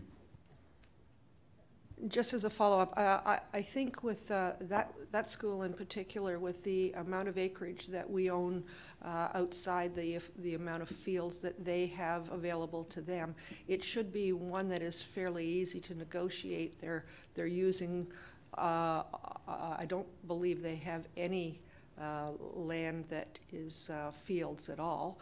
And so my hope would be that they have a really nice gym there, and some other multi-purpose rooms that may be available. Perhaps they're not even using them all at this point, that it could be an easy arrangement to make it a shared use. Thank you. Thank you. Any other questions, members of the committee? Can I have a mover, please? Moved by Councillor Scott Crone. If there's no other further question, can I have a vote on this? All in favor? Opposed? Motion carried. General Manager, do you have any further comments or anything at all? Through you, Mr. Chair, nothing further. Thank you. I thank you very much, and I'll throw it back to you, Madam Mayor. My report is finished. Thank you very much. We're on item G, Corporate Services, with Councillor Morton in the chair. Thank you, Madam Mayor. Mr. Velchich, do you have any comments before Ms. Brown and Mr. Marshall take over on this item? Madam Chair, this is simply for information, and just a couple of highlights, if I can, just for context. You have received previous updates with respect to various components of Bill 108 and the impacts on a variety of pieces of legislation. This is intended to focus a little more specifically on the development charge portion of that bill. I just will reiterate that it's difficult for us at this point to assess the monetary impact of that legislation, because although there have been regulations released in draft, they're still undergoing a technical review process. Our staff are included as part of a technical working group comprising of finance and planning staff from the area municipalities throughout York Region. That technical working group, in fact, is meeting later this week, and will be working on input from a technical perspective to that process prior to finalizing of those regulations by the province.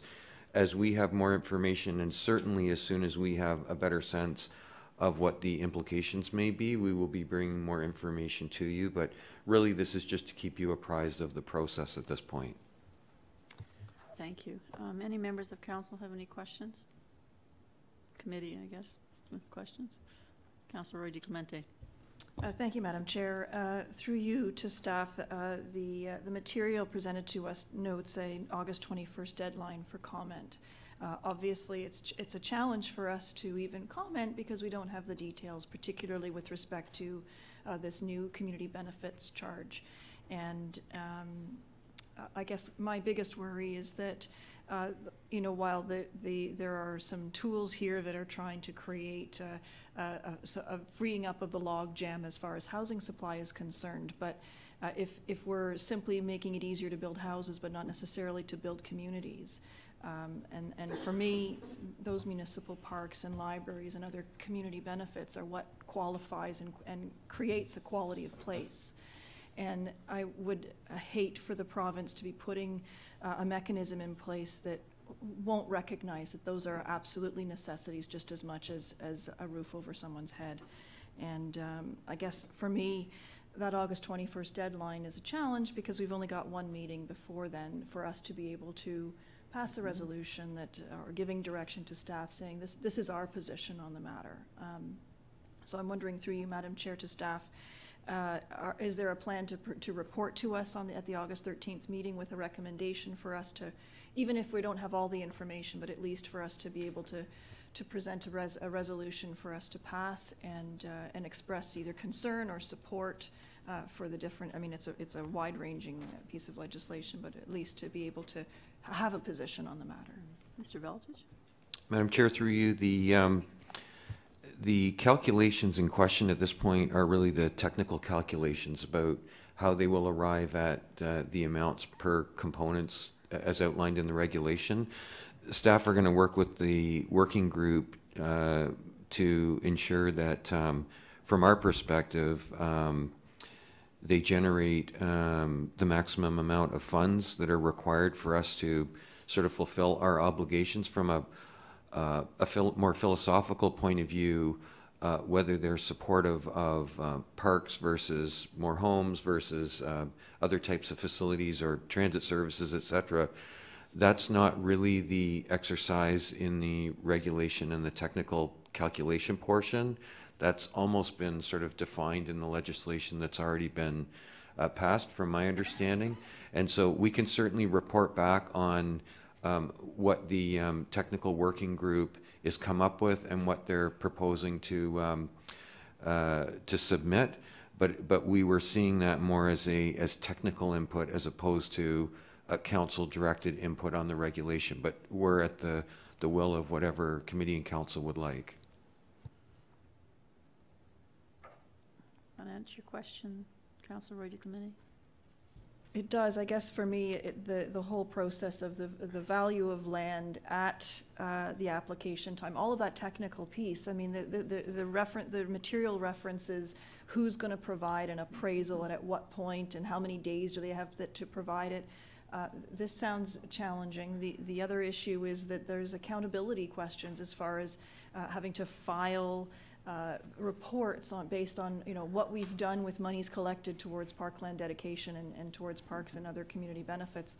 It seems to me that there are some very concerning aspects of this that have the ability to impact us on a wide range of facets. And so we, until this point, have not come out with a position on any of these matters because we've still been waiting with questions.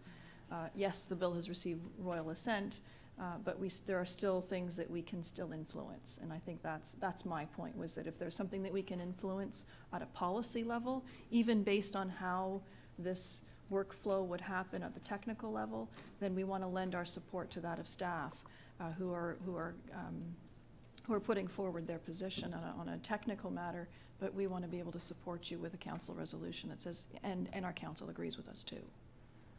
Perfect. Councillor Crone. Thank you, Madam Chair. Through you to staff.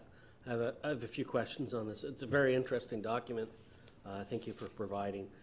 One of the questions that I noticed there was they're changing the, with the development charges, they're freezing them at the time of application versus permit. Why should we be concerned about this, or should we be concerned about that? Mr. Valtage. Madam Chair, perhaps I'd like to give an opportunity to the director and manager just to speak a little bit to these issues as well, because they've been working on this, and certainly I think it's appropriate to have them provide some perspective as well. So perhaps I could ask Warren to answer that.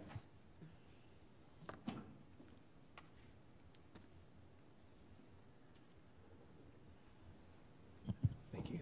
Through you, Madam Chair. The issue with the change in the determination of the calculation is an application could come in and it could take a couple years before they reach building permit issuance. So the rates could change, and so we wouldn't be collecting the amount that really we should be collecting at the time. So there's a potential of lost revenue. Thank you. So in effect, they could be getting a discounted rate. Exactly.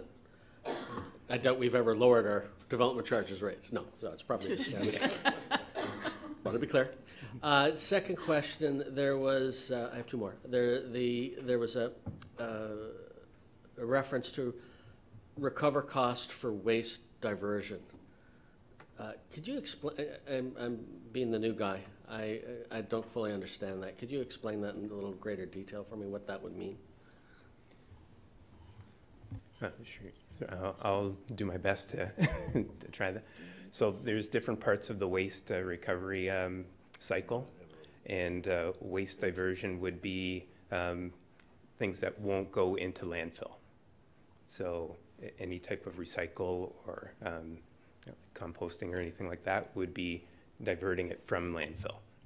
So costs of landfill, waste removal that goes into landfill aren't eligible. Okay, so could that potentially mean we could start charging for recycling pickup? Not that I'd want to, but. So if we had capital costs associated with that, we would be able to. But okay. Since we contract out, we don't have any capital associated, so we wouldn't have a charge. Not really an issue then. Right. Okay, all right, great. And the last question I had that I found was really interesting was they pledged about making it easier to create additional residential units. Are we looking at a situation where folks could take their home and convert it into a duplex, a triplex? I mean, were there any details on limitations of this? I see a lot of potential good out of this, but I also concern, every time, government tries to do something good, there will always be a segment of the population that will find the way to the profit from it, and we have unintended consequences. So, I know you're still don't have all the details, but is this a situation where folks could create like a triplex out of their existing home? So, through you, Madam Chair. So in the existing Development Charges Act, an existing single-family dwelling a person can add 2 additional units to it already. So what this change does is it allows you to add to new facility, to a new house. So someone could come in and apply for a single-family dwelling and add 2 new units, and they wouldn't be charged development charges. So under a new build. Under new build, yes. Okay, but they also referenced, about converting what I assume was existing, like a garage. You could put an apartment above a garage and things like that. I would just hate to see that, folks are running around trying to renovate and all their outbuildings to make it accommodations. So they have the ability. Quite a to, problem on our hands. They have the ability to do that now under the existing act. So, but only limit up to 2 units. So they can't put 5 or 6 new units in or make an apartment out of an apartment complex. Okay, brilliant. Thank you so much. Thank you, Madam Chair. Okay, thank you. Any other further members have any questions? Okay, I guess that's it. Thank you very much, Mr. Marshall. Could I get a motion on this, please, to receive as presented? Councillor Crone, all in favor of that motion? Motion's carried. Mr. Valchich, do you have anything else to be brought up under Committee of the Whole for our area? Nothing further, thank you. Okay, I'll turn the chair back to you then, Madam Mayor. Thank you very much. We're down at item H, and that's Legal and Counsel Support Services with Councillor Foster in the chair. Thank you, Madam Mayor. We have nothing at this time. Mr. Horner, do you have anything to add? Nothing at this time, Mr. Chair. I will, Mr. Lamanna? Thank you. Through you, Mr. Chair, just to advise council, obviously, as you can see, some of the improvements to the council chambers are already in place. We have the director's desk and we have the production desk at the back. We just run into some programming situations where the full implementation of the upgrades will not happen until the August meeting. Myself and Tara want to ensure that there's full testing of the system prior to going live. So, but the hardware is here, and we look forward to the upgrades in August. Thank you. Do we need to actually have a motion to receive that update? We should. Councillor Roy-DiClemente, all in favor? And that one would be carried. With that, I will hand it back to you, Madam Mayor. Thank you very much. We have dealt with item number 1 under administration, so we'll move to item 2. And this is a very good news story. Mr. Lamanna, will you be speaking about it? Well, we're proud of our staff getting involved, Madam Mayor, in not only in our own organization, but in other organizations where they can make an impact. And this is a good news story, so I'll now hand it to our clerk, Mr. Lamanna, to discuss some good news about our deputy clerk. Great, thank you. Through you, Madam Mayor, recently the AMCTO Board of Directors has received 25 applications for 6 vacant spots with regards to their Legislative and Policy Advisory Committee. And I'm glad to announce that our own Deputy Clerk, Tara Lejavardi, has been appointed out of those 25 individuals as one of our members. And looking at the roster of the committee members, I think it gives certainly Tara some experience in policy advisement, and certainly opens up East Gwillimbury to some other ideas and discussions, because we're dealing with a number of individuals from Director of Corporate Strategic Communications from Vaughan, a CAO clerk from the Township of Conmee, CAO clerk from Township of South Algonquin, Regulatory Services from Town of Algonquin, and an area coordinator environmental services. So there's a great mix of minds there, and certainly Tara will add to that committee. So very proud of Tara, and wish her luck. Thank you. We're very proud of you too, Tara. Congratulations, and I know it will open your eyes to some things to think we can do better and other things to think we're already a leader. Thank you, Madam Mayor. Thank you. Could I have a motion to receive, please? Thank you. All in favor? And that's carried. Mr. Webster, do we have anything else under administration at this time? Not at this time, Madam Mayor. Thank you very much. With that, I will move to item J, Emergency and Community Safety Services with Councillor Roy-DiClemente in the chair. Thank you, Madam Mayor. There are no prepared items on our agenda today. Chief, do you have anything to bring up at this time? With thanks, nothing further. Members of committee, anything to raise under this area? Seeing none, I'll turn the chair back to you, Madam Mayor. Thank you very much. We're under item K, Development Services with Councillor Crone in the chair. Thank you, Madam Mayor. We have a number of items on the agenda today, so we'll get started with number one being the Development Services Building Branch Memo, Sewage System Maintenance Inspection Program Update. Mr. Ramuno, do you have anything to add to this? Certainly, through you, Mr. Chair. So this is simply an update to Council in response to the June report on the private septic system program, just to update Council that we've completed, staff completed the inspections of all the properties identified in phase 1 of the program within the wellhead protection areas. So we are now in compliance, and staff are working on the inspection program, continuing on for the phase 2 portion. Okay, thank you very much. Can I have a mover for this? Councillor Persechini, do we have any questions? I have, Madam Mayor, you have a question? Sorry, I do have a question. The next phase, is it the one where we're actually out at people's property who have septic systems and making sure that they have the certificate of I guess it's, sorry, could you explain that, please? Certainly, through you, Mr. Chair. That's correct. It's the inspection program of those private septic systems that we're aware of throughout the municipality. So the first phase was dealing with those systems within a certain area of town, and we do. There's a education program. We send out notices to residents that they need to comply and have their systems inspected and provide that certification to town. So it's that's part of the program.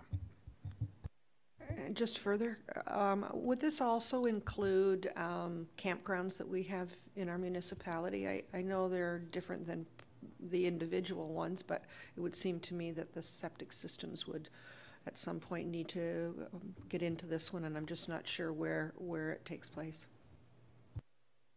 So, Mr. Chair, yeah, my understanding, if it's a septic system that we have jurisdiction over under the building code, those all need to be inspected on a regular basis. Yes. Thank you. Are there any other questions? Okay, seeing none, I'll call for a vote. All in favor?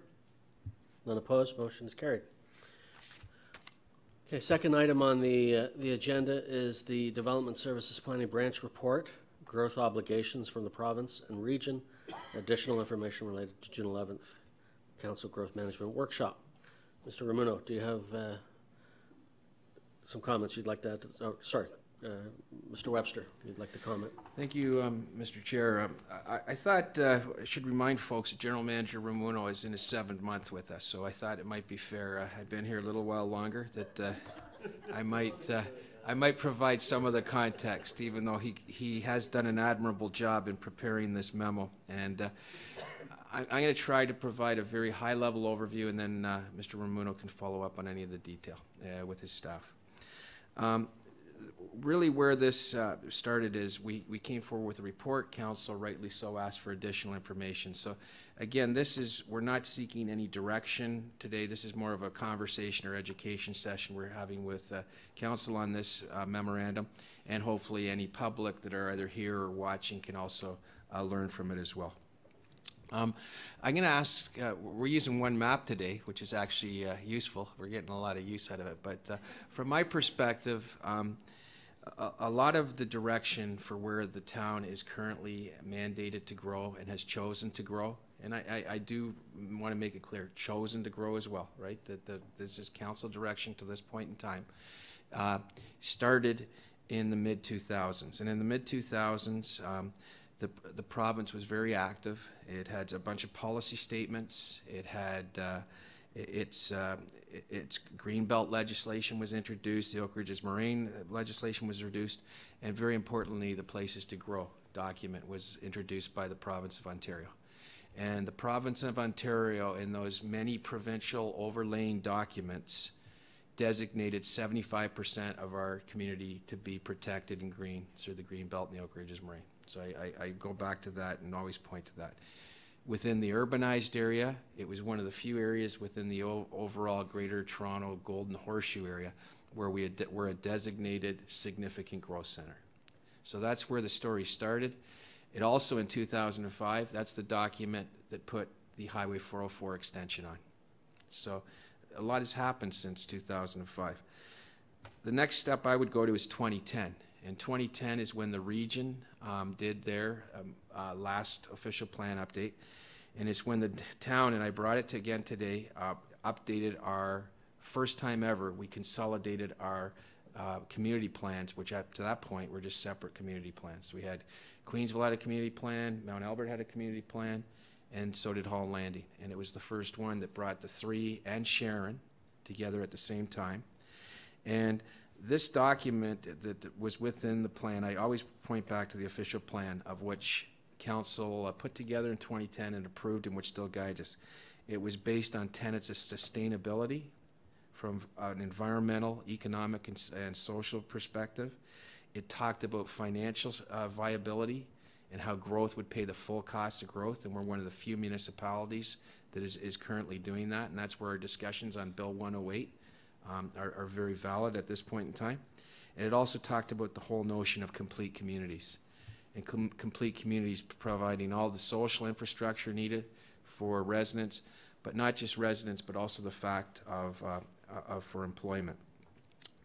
Those two official plans, which were concurrent, the regional official plan and ROP, which both were adopted in 2010, set the framework in place that would bring our town from just under 25,000 residents to 86,500 residents by 2031.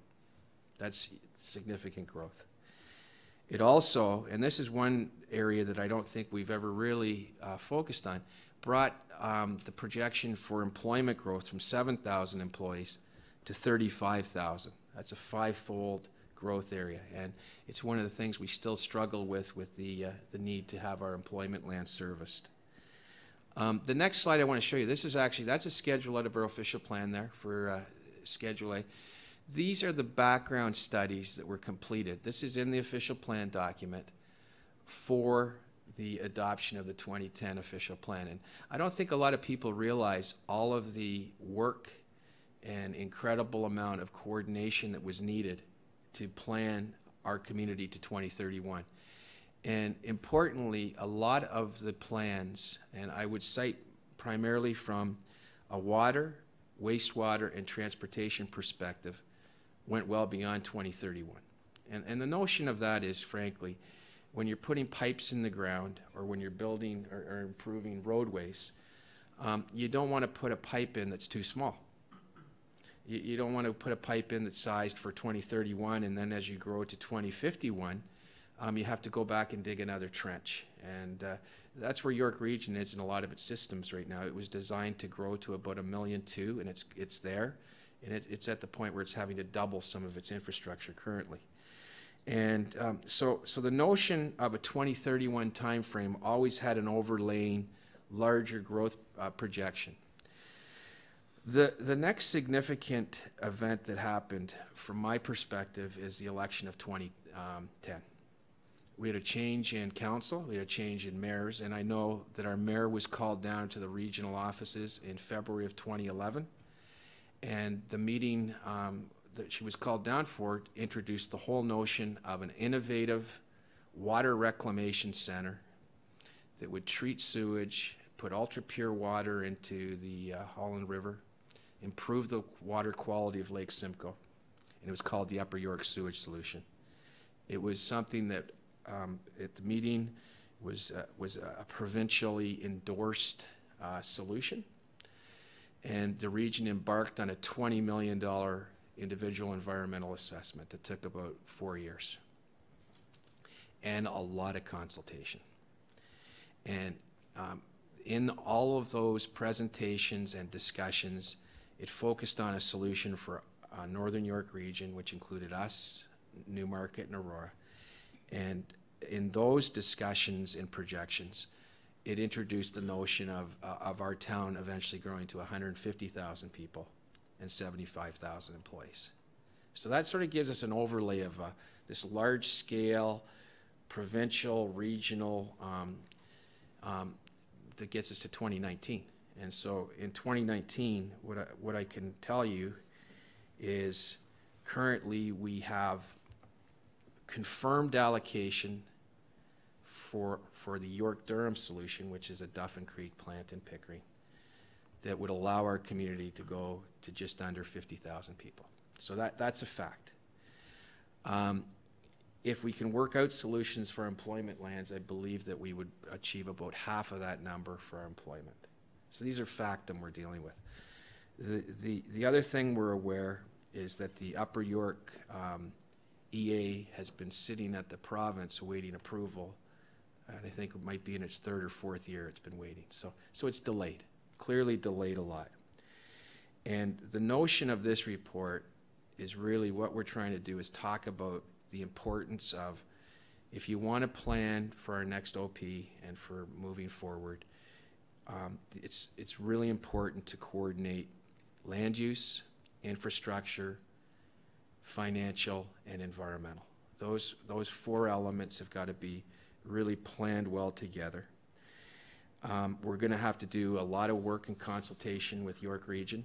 We've had consultation with them. They're doing a full municipal comprehensive review.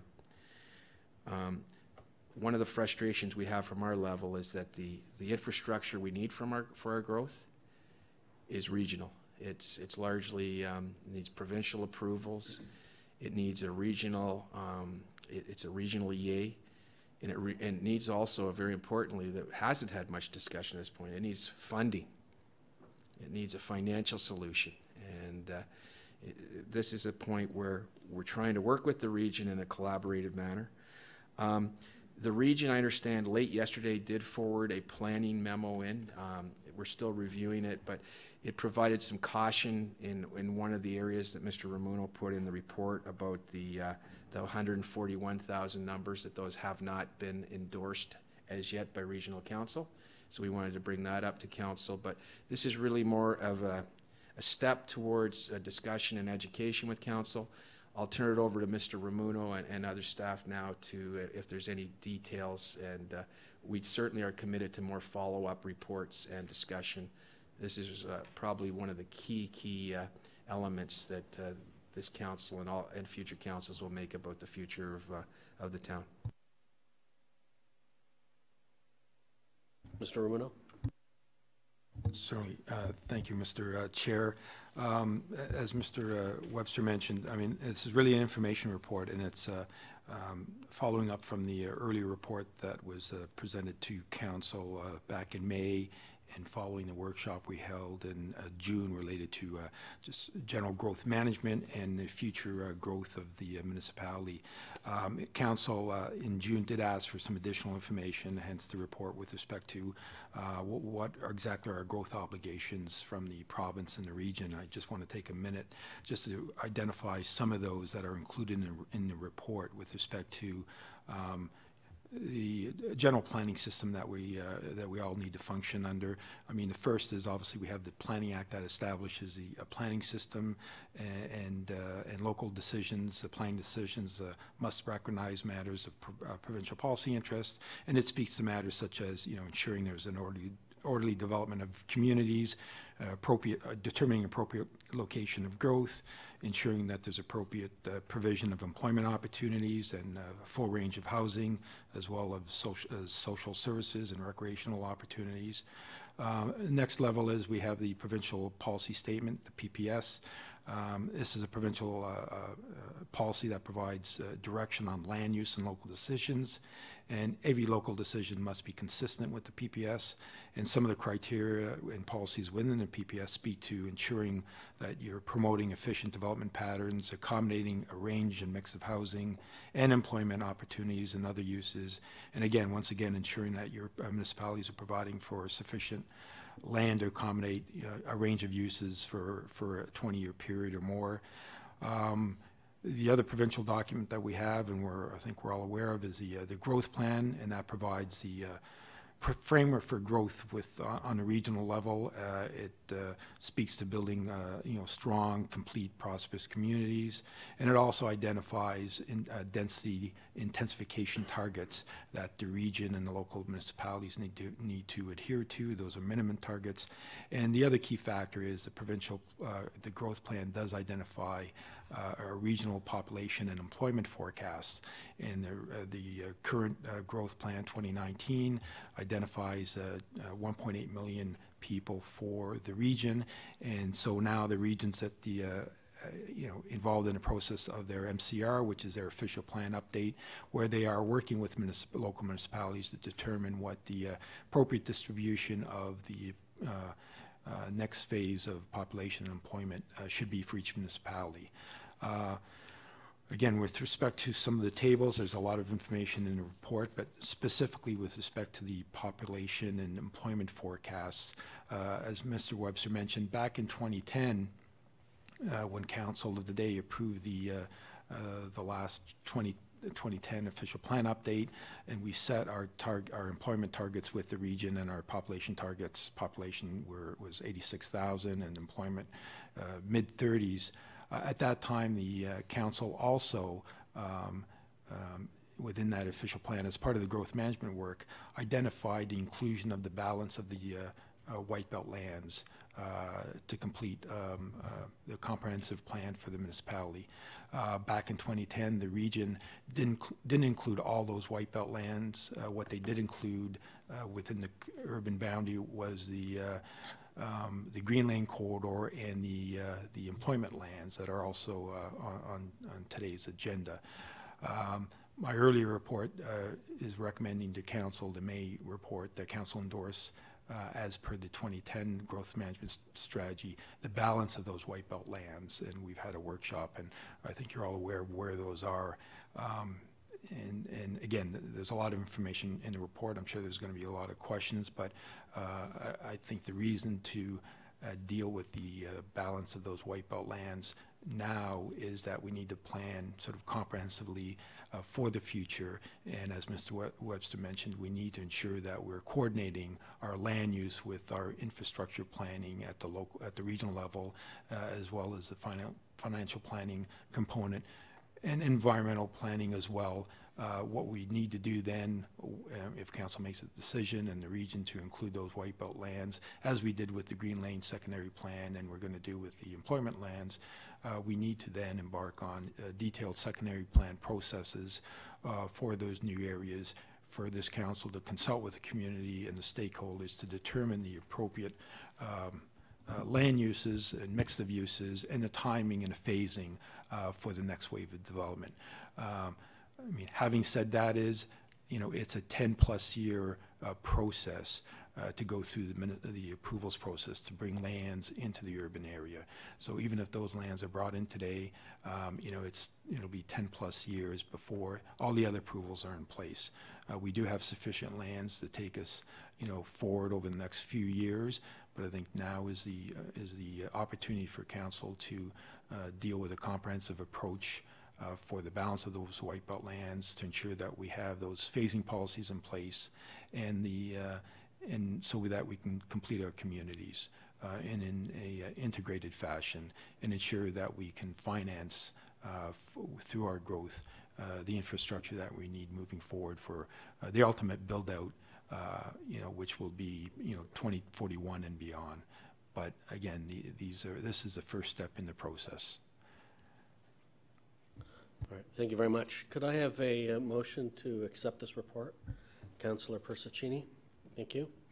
Are there any questions? Councillor Carruthers.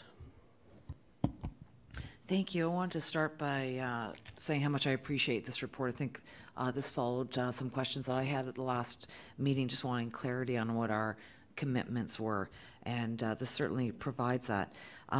I could use some help trying to understand that we seem to be conflating two different things here: the expanding of the settlement areas in the urban boundary with the need for secondary plans and meeting targets. So I 100% agree we need to meet our commitments. We need proper secondary plans in place to do that. Nobody wants to see, as it says in here, inorganically site-by-site development.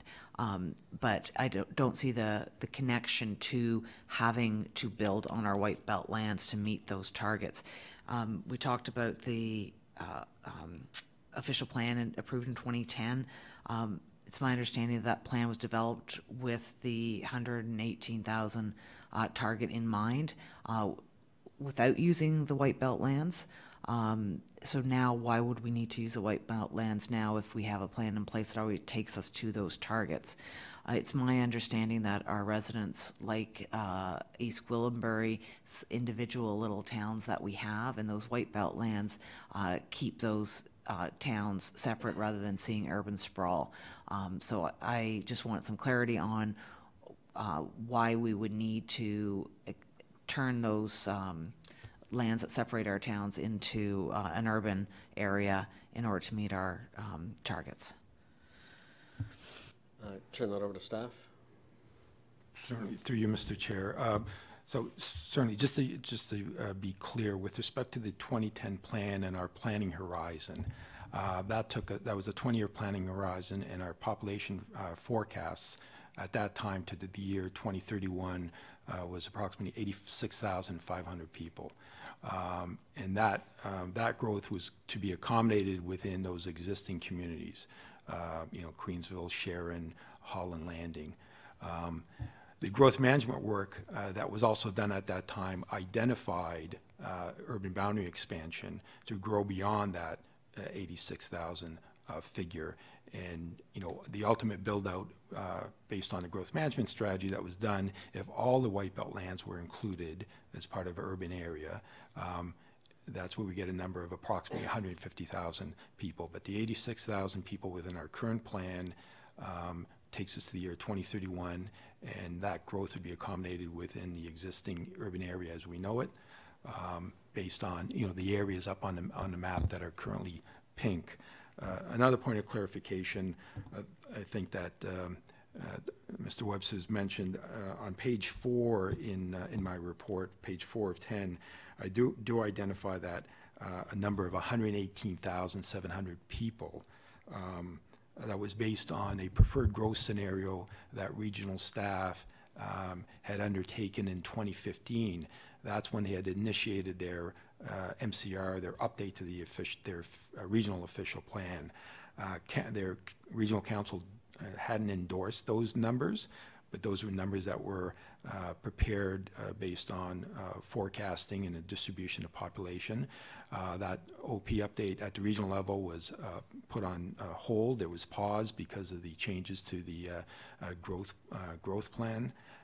And now that that's in effect, the region has once again kick-started their OP process, and they will then be taking another look at their population and employment forecasts and how they will be distributed amongst the 9 municipalities. But again, just to clarify, our current planning horizon takes us to the year 2031 with a projected population of 86,000. Beyond that, there will be a need to add additional white belt lands. Back in 2010, the Green Lane corridor were added, and our urban boundary as part of the urban boundary expansion, as well as the employment land area along the 404. Okay. If I can question? Yeah, if I can just follow up. I believe I heard you say 150,000. Where does that number come from? I only see 118.7 in the report. Through you, Mr. Chair, yes, that's correct. And 150 is not mentioned in the report. That is a number that was generated back during the 2010 growth management study. And it's also a number that was used by the region as part of the master infrastructure planning work, the master transportation plans, the master sewage plans, our own local master infrastructure plans for the ultimate built-out of the municipality should those white belt lands be added to the urban boundary. And again, it was a number that was used for the purposes of infrastructure planning. Okay. To the year again between 2041 and 2051. Okay, so I'm still a little bit confused because if the plan that takes us to 2031 only takes us to 86.5, and we want to eventually go to 150, I'm assuming that's a want, not a commitment that we've made. That's an awful lot of people to put on those white belt lands. There's not a lot of land there, even just to get us from the 86.5 to the 118.7. That's over 32,000 people that we would put on those white belt lands. That it seems kind of excessive, and like I said, our communities like having those separate communities, and I'm not sure that I would be in favor of complete urban sprawl and amalgamating all our little communities into one big sea of houses.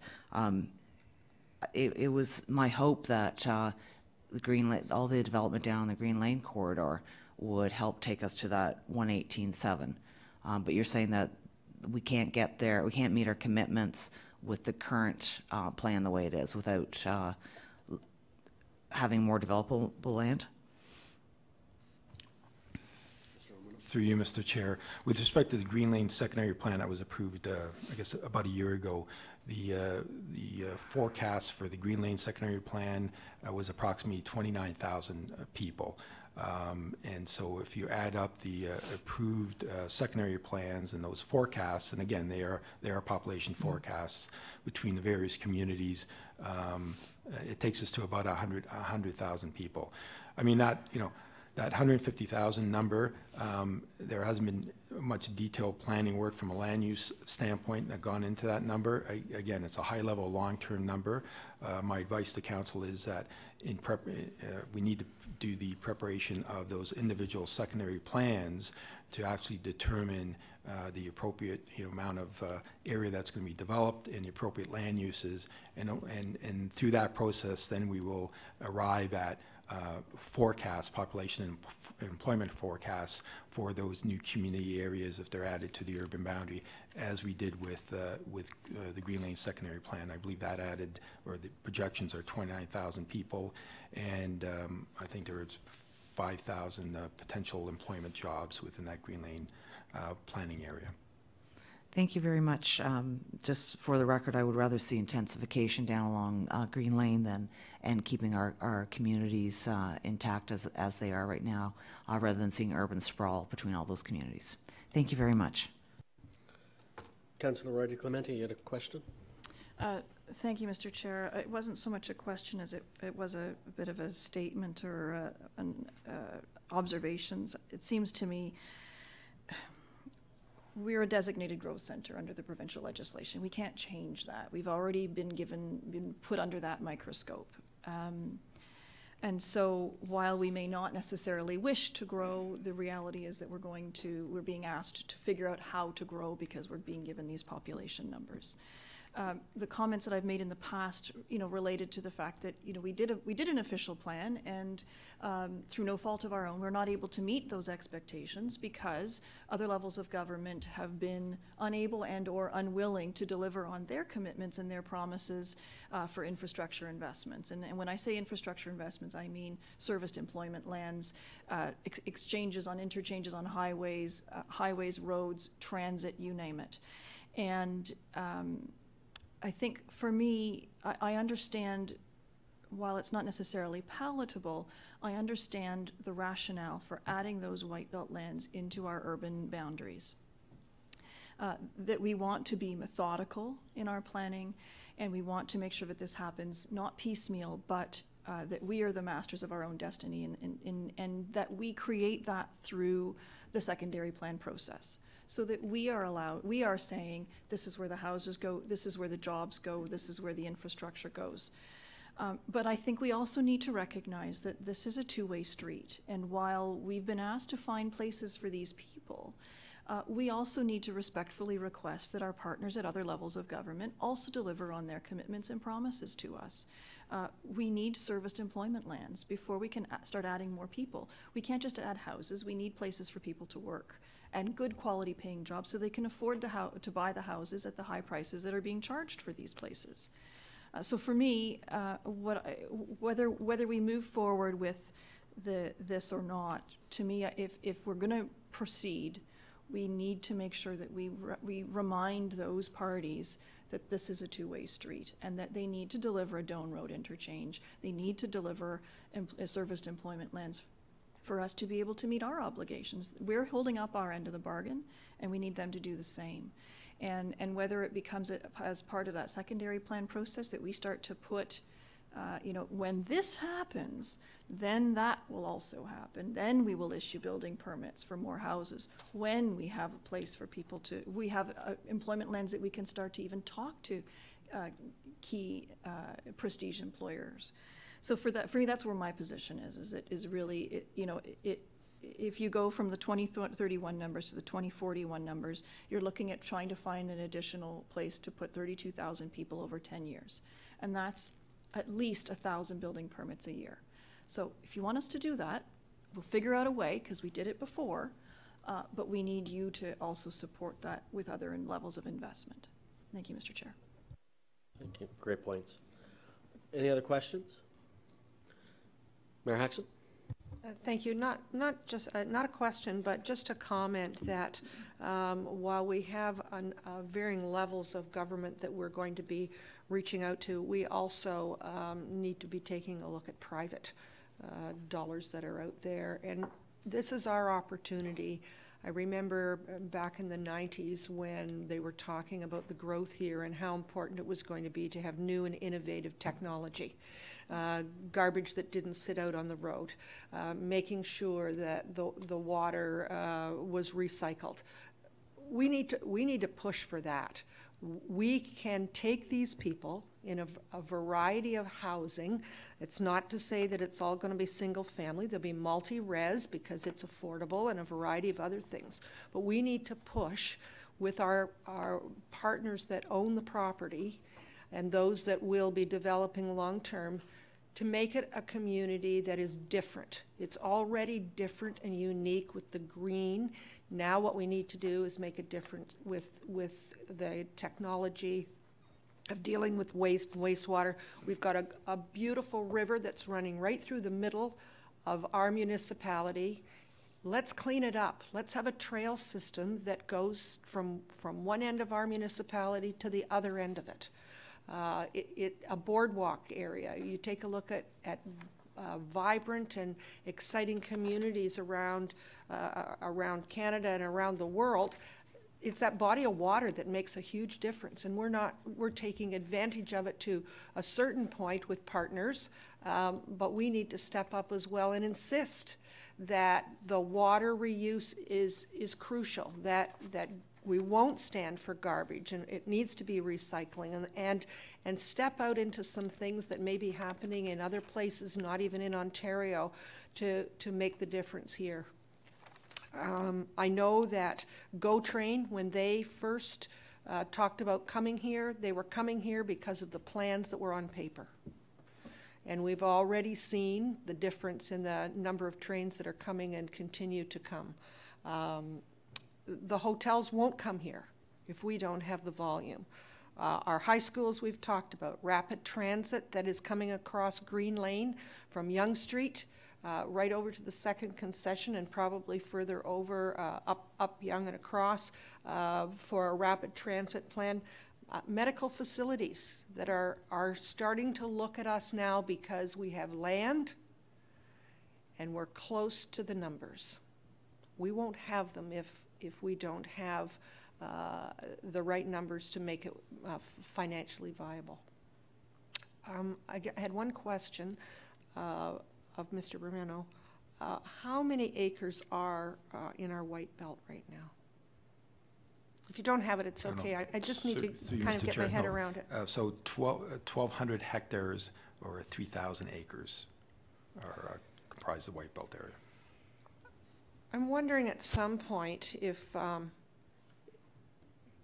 we can take that map that we have and put 3,000 hectares, just block it in the middle and just see how much it really is based on what we have right now. This may help, Madam Mayor. So 3,000 acres, one of those concession blocks are approximately 1,000 acres. So if you take a concession block, which is bounded by the regional roads, they're each approximately 1,000 acres. So you would have to take three of those to add to 3,000. Again, within that area of white belt, there are some natural features that won't be developed, and they'd be identified and protected through that next detailed secondary plan process. And it won't all be, residential. That's something that we'll have to determine through that next process with respect to the range and mix of uses, employment, additional employment, et cetera, other community uses, commercial, parks and schools, et cetera. Thank you. Are there any other questions? I know for me, Mr. Romano, if you could, you have on the bullet point at the top of page 2 of your memo, it says there are major implications if this town is not proactive in accommodating this anticipated growth, which would allow future development to occur inorganically and without regard for public opinion or community cohesiveness. Could you help me understand a little better what you mean by inorganically if we don't get on with this? To you, Mr. Chair, what we mean by that is I think it's important that the municipality take the lead in preparing our own plans and the detailed work through consultation with our residents and all our stakeholders. If we don't, with some of the changes to the Planning Act, developers or landowners could appeal their applications or our next official plan and try and get their properties, developed for whatever reason. And then we're dealing with we may be maybe in an adversarial role, or we may be at the board or the tribunal, and then ultimately we may not have a defensible plan, and the ultimate decision will be handed down by the tribunal. So it's important for us, and that my point there is that we should be in the driver's seat. We should take control of preparing a comprehensive plan. We looked at that back in 2010. I think now is the opportunity to do it. If we don't do it now, it's ultimately council's decision. But it could take 10 plus years to just go through the planning process. And I'm not saying by bringing these lands into the urban area, there'll be a development or a shovel in the ground next year or in the next couple of years. No, that is a decade plus off. As we've seen with Queensville, the planning started in the early 90s, and only 3-4 years ago did we start seeing some actual site servicing and construction. And again, when I talk about secondary plans, we don't necessarily have to do all of them at once. What we need to work with council through our future work plan exercise and public consultation is determine how much land we're going to deal with, how many detailed secondary plans we want to deal with in a phased, orderly approach. And what's going to be key there is putting in those strategic phasing policies, and I think one of the councils mentioned it with respect to ensuring that we time the delivery infrastructure to develop the next phase of development approvals for these next areas. But I think it's important now to continue to move forward so that we can coordinate the planning with the large infrastructure projects that we need to service not only the White Belt area, but our existing approved urban areas, such as the Upper York, and I'm sure there are other road improvements that we need moving forward to connect those communities together. Okay, thank you. So if I understand correctly, if we don't act on this, we could be in a position where we might have planning by LPAT, and that we lose control. And to use my learned colleague's comments, Councillor Roy-DiClemente, We will no longer be masters of our own destiny. So, good points. Okay, unless there's any other questions, I'd like to call for a vote. All in favor? None opposed? Motion is carried. That was a long one. Thank you. Third item on the agenda is the Development Services Planning Branch Report, Highway 404 Employment Corridor Secondary Plan Award of Contract. I'll let you speak to this, Mr. Ramuno. Certainly, thank you, Mr. Chair. So the purpose of this report is obviously to seek council direction on moving forward with the sole sourcing of the secondary plan for the Highway 404 employment corridor to Macaulay Show-Me Housing. They had originally initiated the work back in 2009, then for a number of reasons it was put on hold. So we want to move forward with that consulting group. We're in a position to expedite the secondary plan process and get this done. We can start work immediately upon council's direction and have it completed by the summer of 2020, and we're also seeking additional council authorization of additional $350,000 to complete a number of those background technical studies that are required. Some of these were done, but they were done 10 years ago, so they are dated with the changes in some of the legislation and some of the existing conditions. Now that we've got the Green Lane corridor approved and the Highway 404 extension, a number of those studies have to be redone. So hence the reason for the additional funds. But I'm sure there may be other questions, and I'll be happy to answer them. Thank you. Could I have a mover for this? Moved by Councillor Morton. Do we have any questions? Councillor Roy-DiClemente.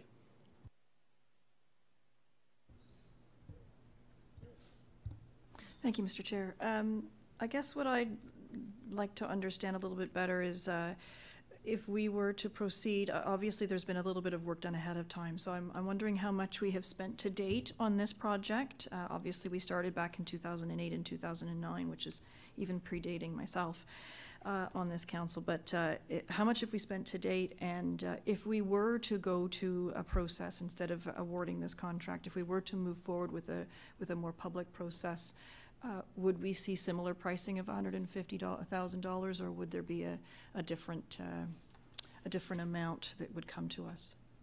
Mr. Ramuno. Thank you, through you, Mr. Chair. So the council had originally authorized staff to retain the planning consultant firm and their team of sub-consultants back in 2009. We had a budget approved dating back from 2012 up until early 2019 of close to $700,000 as a capital project to complete the study. The initial work that was done back in 09 and 2010 was relatively minor.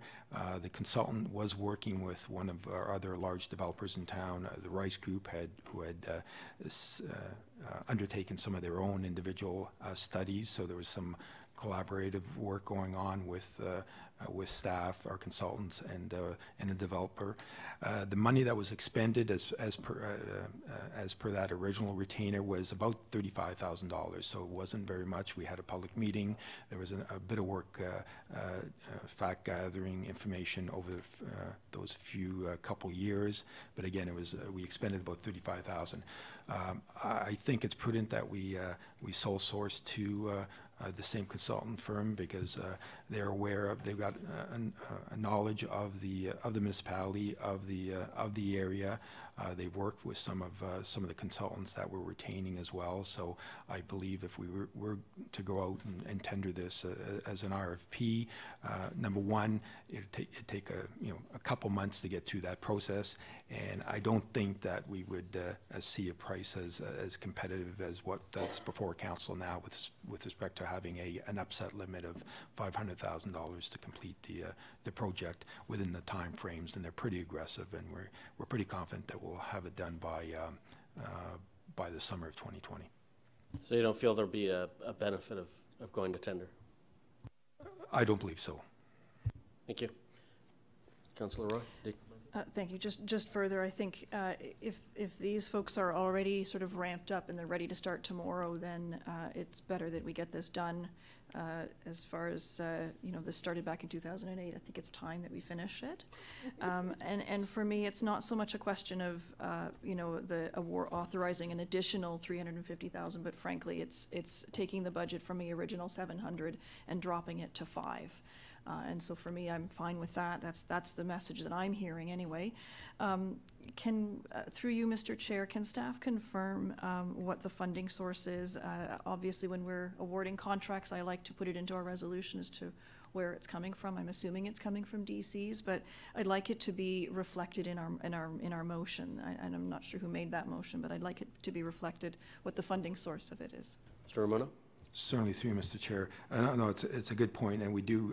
It's not part of the recommendation, but we can certainly do that. But back under the financial section, we do identify that these growth-related studies are funded through 90% development charges and 10% the community capital contributions reserve, and we do indicate there are sufficient funds in those reserves to cover the project costs, and we can certainly.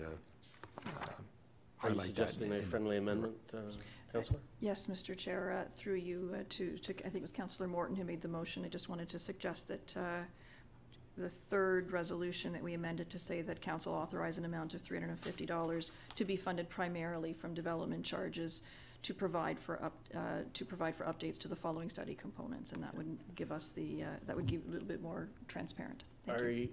Do you go along with that, Councillor Morton? It was your motion. Okay, I think we have consent.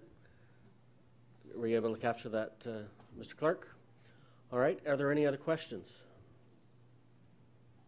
All right, seeing none, let's, Mr. Romano. My apologies, Mr. Chair. Just so it's not missed, I forgot to mention that just in order to expedite the retainer and moving forward, I have included the recommendation for that Council, if you so choose, to ratify the recommendation at this afternoon's Council meeting, so we can proceed with our consultant and our kickoff meetings. Okay, thank you. All right, can we have a vote? All in favor? Any opposed? Seeing none, motion is carried. Back to you, Madam Mayor. Thank you very much. We're on item L, and that's Community Infrastructure and Environmental Services with Councillor Carruthers in the chair. Thank you very much. We have before us an update on the environmental assessment for the Mount Albert water supply system upgrades. I'll hand it over to General Manager Molinari. Thank you, Madam Chair. This is a good news story. We just wanted to provide an advisement to Council that this work was being undertaken and it started, and we're looking forward to working with the region and the residents of Mount Albert to improve water quality in that area. Thank you. Can I have someone move receipt of this? Councillor Crone. Anyone have any questions? Councillor Crone and then Councillor Morton. Thank you very much for this report, through you, Madam Chair, to staff. Thank you very much for this report. I think this is indeed a good news story. I know it seems to be Mount Albert residents, more so than other areas of the town, are preoccupied with water, justifiably so. The price is, I think we will all acknowledge, a little on the high side, legitimate reasons for that. If you're going to pay a lot of money for your water, you better have good quality for it, so I really appreciate the steps to improve the quality. I think this is welcome news. What can we do, because this is good news, what can we do to promote this to make sure that all the good residents know what's going on in Mount Albert? Are we going to do inserts to water bills or any public meetings? I would love to see us promote this to the hilt. Mr. Molinari. Through you, Madam Chair, this is an EA, so there is a public consultation component to it, along with PICs. So there will be a lot of involvement from the public and a lot of reach out from the region. The town can also assist with some of that reach out, and we can discuss that with our communications group to see how we can help to supplement the region's communications. That's great. I appreciate that support. Thank you. Councillor Morton. Just to comment on Councillor Crone's comment. Did you get a letter in the mail? Because I did, telling me that the residents could attend a public meeting, that there was one that was going to be organized, I guess, by the region, and that with a name and a contact number that we could actually call the region and comment on if we had questions and concerns. But I think knowing Mount Albert like we do, I think the town is and the region is better off to actually have a public meeting where they will fill the community center, because they always do when these things come up. So I think it's important that we make sure that we follow through on that public meeting for the community. Okay, thank you. Madam Mayor. I think it's a great idea to have a public meeting, but let's remember that this is a good news story. We don't want to hear about the water. We know that the water is not the quality that people expect. So we don't want a room full of people talking about the cost of water and the quality of it. If they're there to find out about the project and how it's taking place, then the region's heard us, and they're doing it, and I think that's the message. So perhaps it's not a public meeting as much as it is an information session. But I'll be there, but I don't want to be a referee on this one. I think this is a good one. I think they've heard us talk about it, and they're prepared to make a difference. And from the people that I have spoken to in the area, they're quite happy that it's happening. It is definitely a good news story. Any other questions? Seeing none, all in favor? Any opposed? That's carried. Is there anything else to add, General Manager Molinari? Nothing further at this time, thank you. Anything from committee members? Seeing none, I'll turn the chair back to you, Madam Mayor. Thank you very much. We're under item M, and that's other business. Does anyone? Councillor Morton. I do have a question, Madam Mayor. I was going through some old papers and came across the Queensville plan. So that's going back a little bit, and some of the members now probably won't even know about that. But one of the things that I did notice in that was the fact that there were going to be bicycle paths included in the Queensville plan.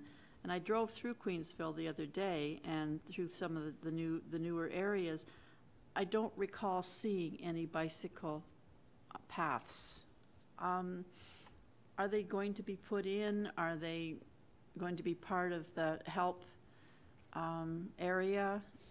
I just wondered, because when I was thinking about it, I knew that people were excited the fact that they might be able to ride their bicycles through the town. And so is there anyone that could answer that for me? Mr. Webster. From my purview, the community, the build-out of the new Sharon community, West Sharon, has taken a lead role in park development and trail development. There's a wonderful bike system off-road there and on-road, and I think that it might be advisable to ask Mr. Karmazin to bring an update on showing the community plan. I know in our next phase with the Queensville group, we're working on getting the trail system operational, and I think it is linked to the park that's opening tomorrow. That's one of the trailheads as well. So I think that what we could do is provide an outline with our trails committee of sort of the overall off-road and on-road trail system that is existing and planned for our new communities. Thank you. All of our communities, as a matter of fact. That's it. Lunchtime. Councillor Roy-DiClemente. Thank you, Madam Mayor. I think that would be helpful. I did have a question from a resident who had noted in our invitation for the Valley View Park opening that there was a trailhead, and they were wondering where that connected to and what the system was like. And I was unable to really answer other than to say I think it's coming, but that network hasn't been built yet. So I think an update would be helpful for us, and so that we can help to convey that to our new residents. Thank you. I think it gives us an opportunity now that it's partly built out to see what the long-term plans are for the areas that haven't started yet. Okay. Anything else under other business? Mr. Webster? Madam Mayor, just an advisement for special counsel. There's 3 items, and if I think it might be advised if we were to deal with them, and we would target to be complete by 1 o'clock, and then it would free us up to commence council. I'd start it at 3 o'clock's time. Thank you. We'll take a quick break while the room clears and go from there. Yes. Through you, Madam Mayor, just before you adjourn CWC, looking at the recommendations today on the agenda, all but a couple of them were requesting ratification tonight. The rest of them are just to be received. My suggestion to council would be to pass a motion to ratify all recommendations of today, later at council today, if so be it. I have a motion to that. Councillor Crone, all those in favor? That's carried. Opposed? Carried. Anything else? Seeing none, an adjournment moved by Councillor Carruthers at 12:39, and we will be back. We'll take about 7 or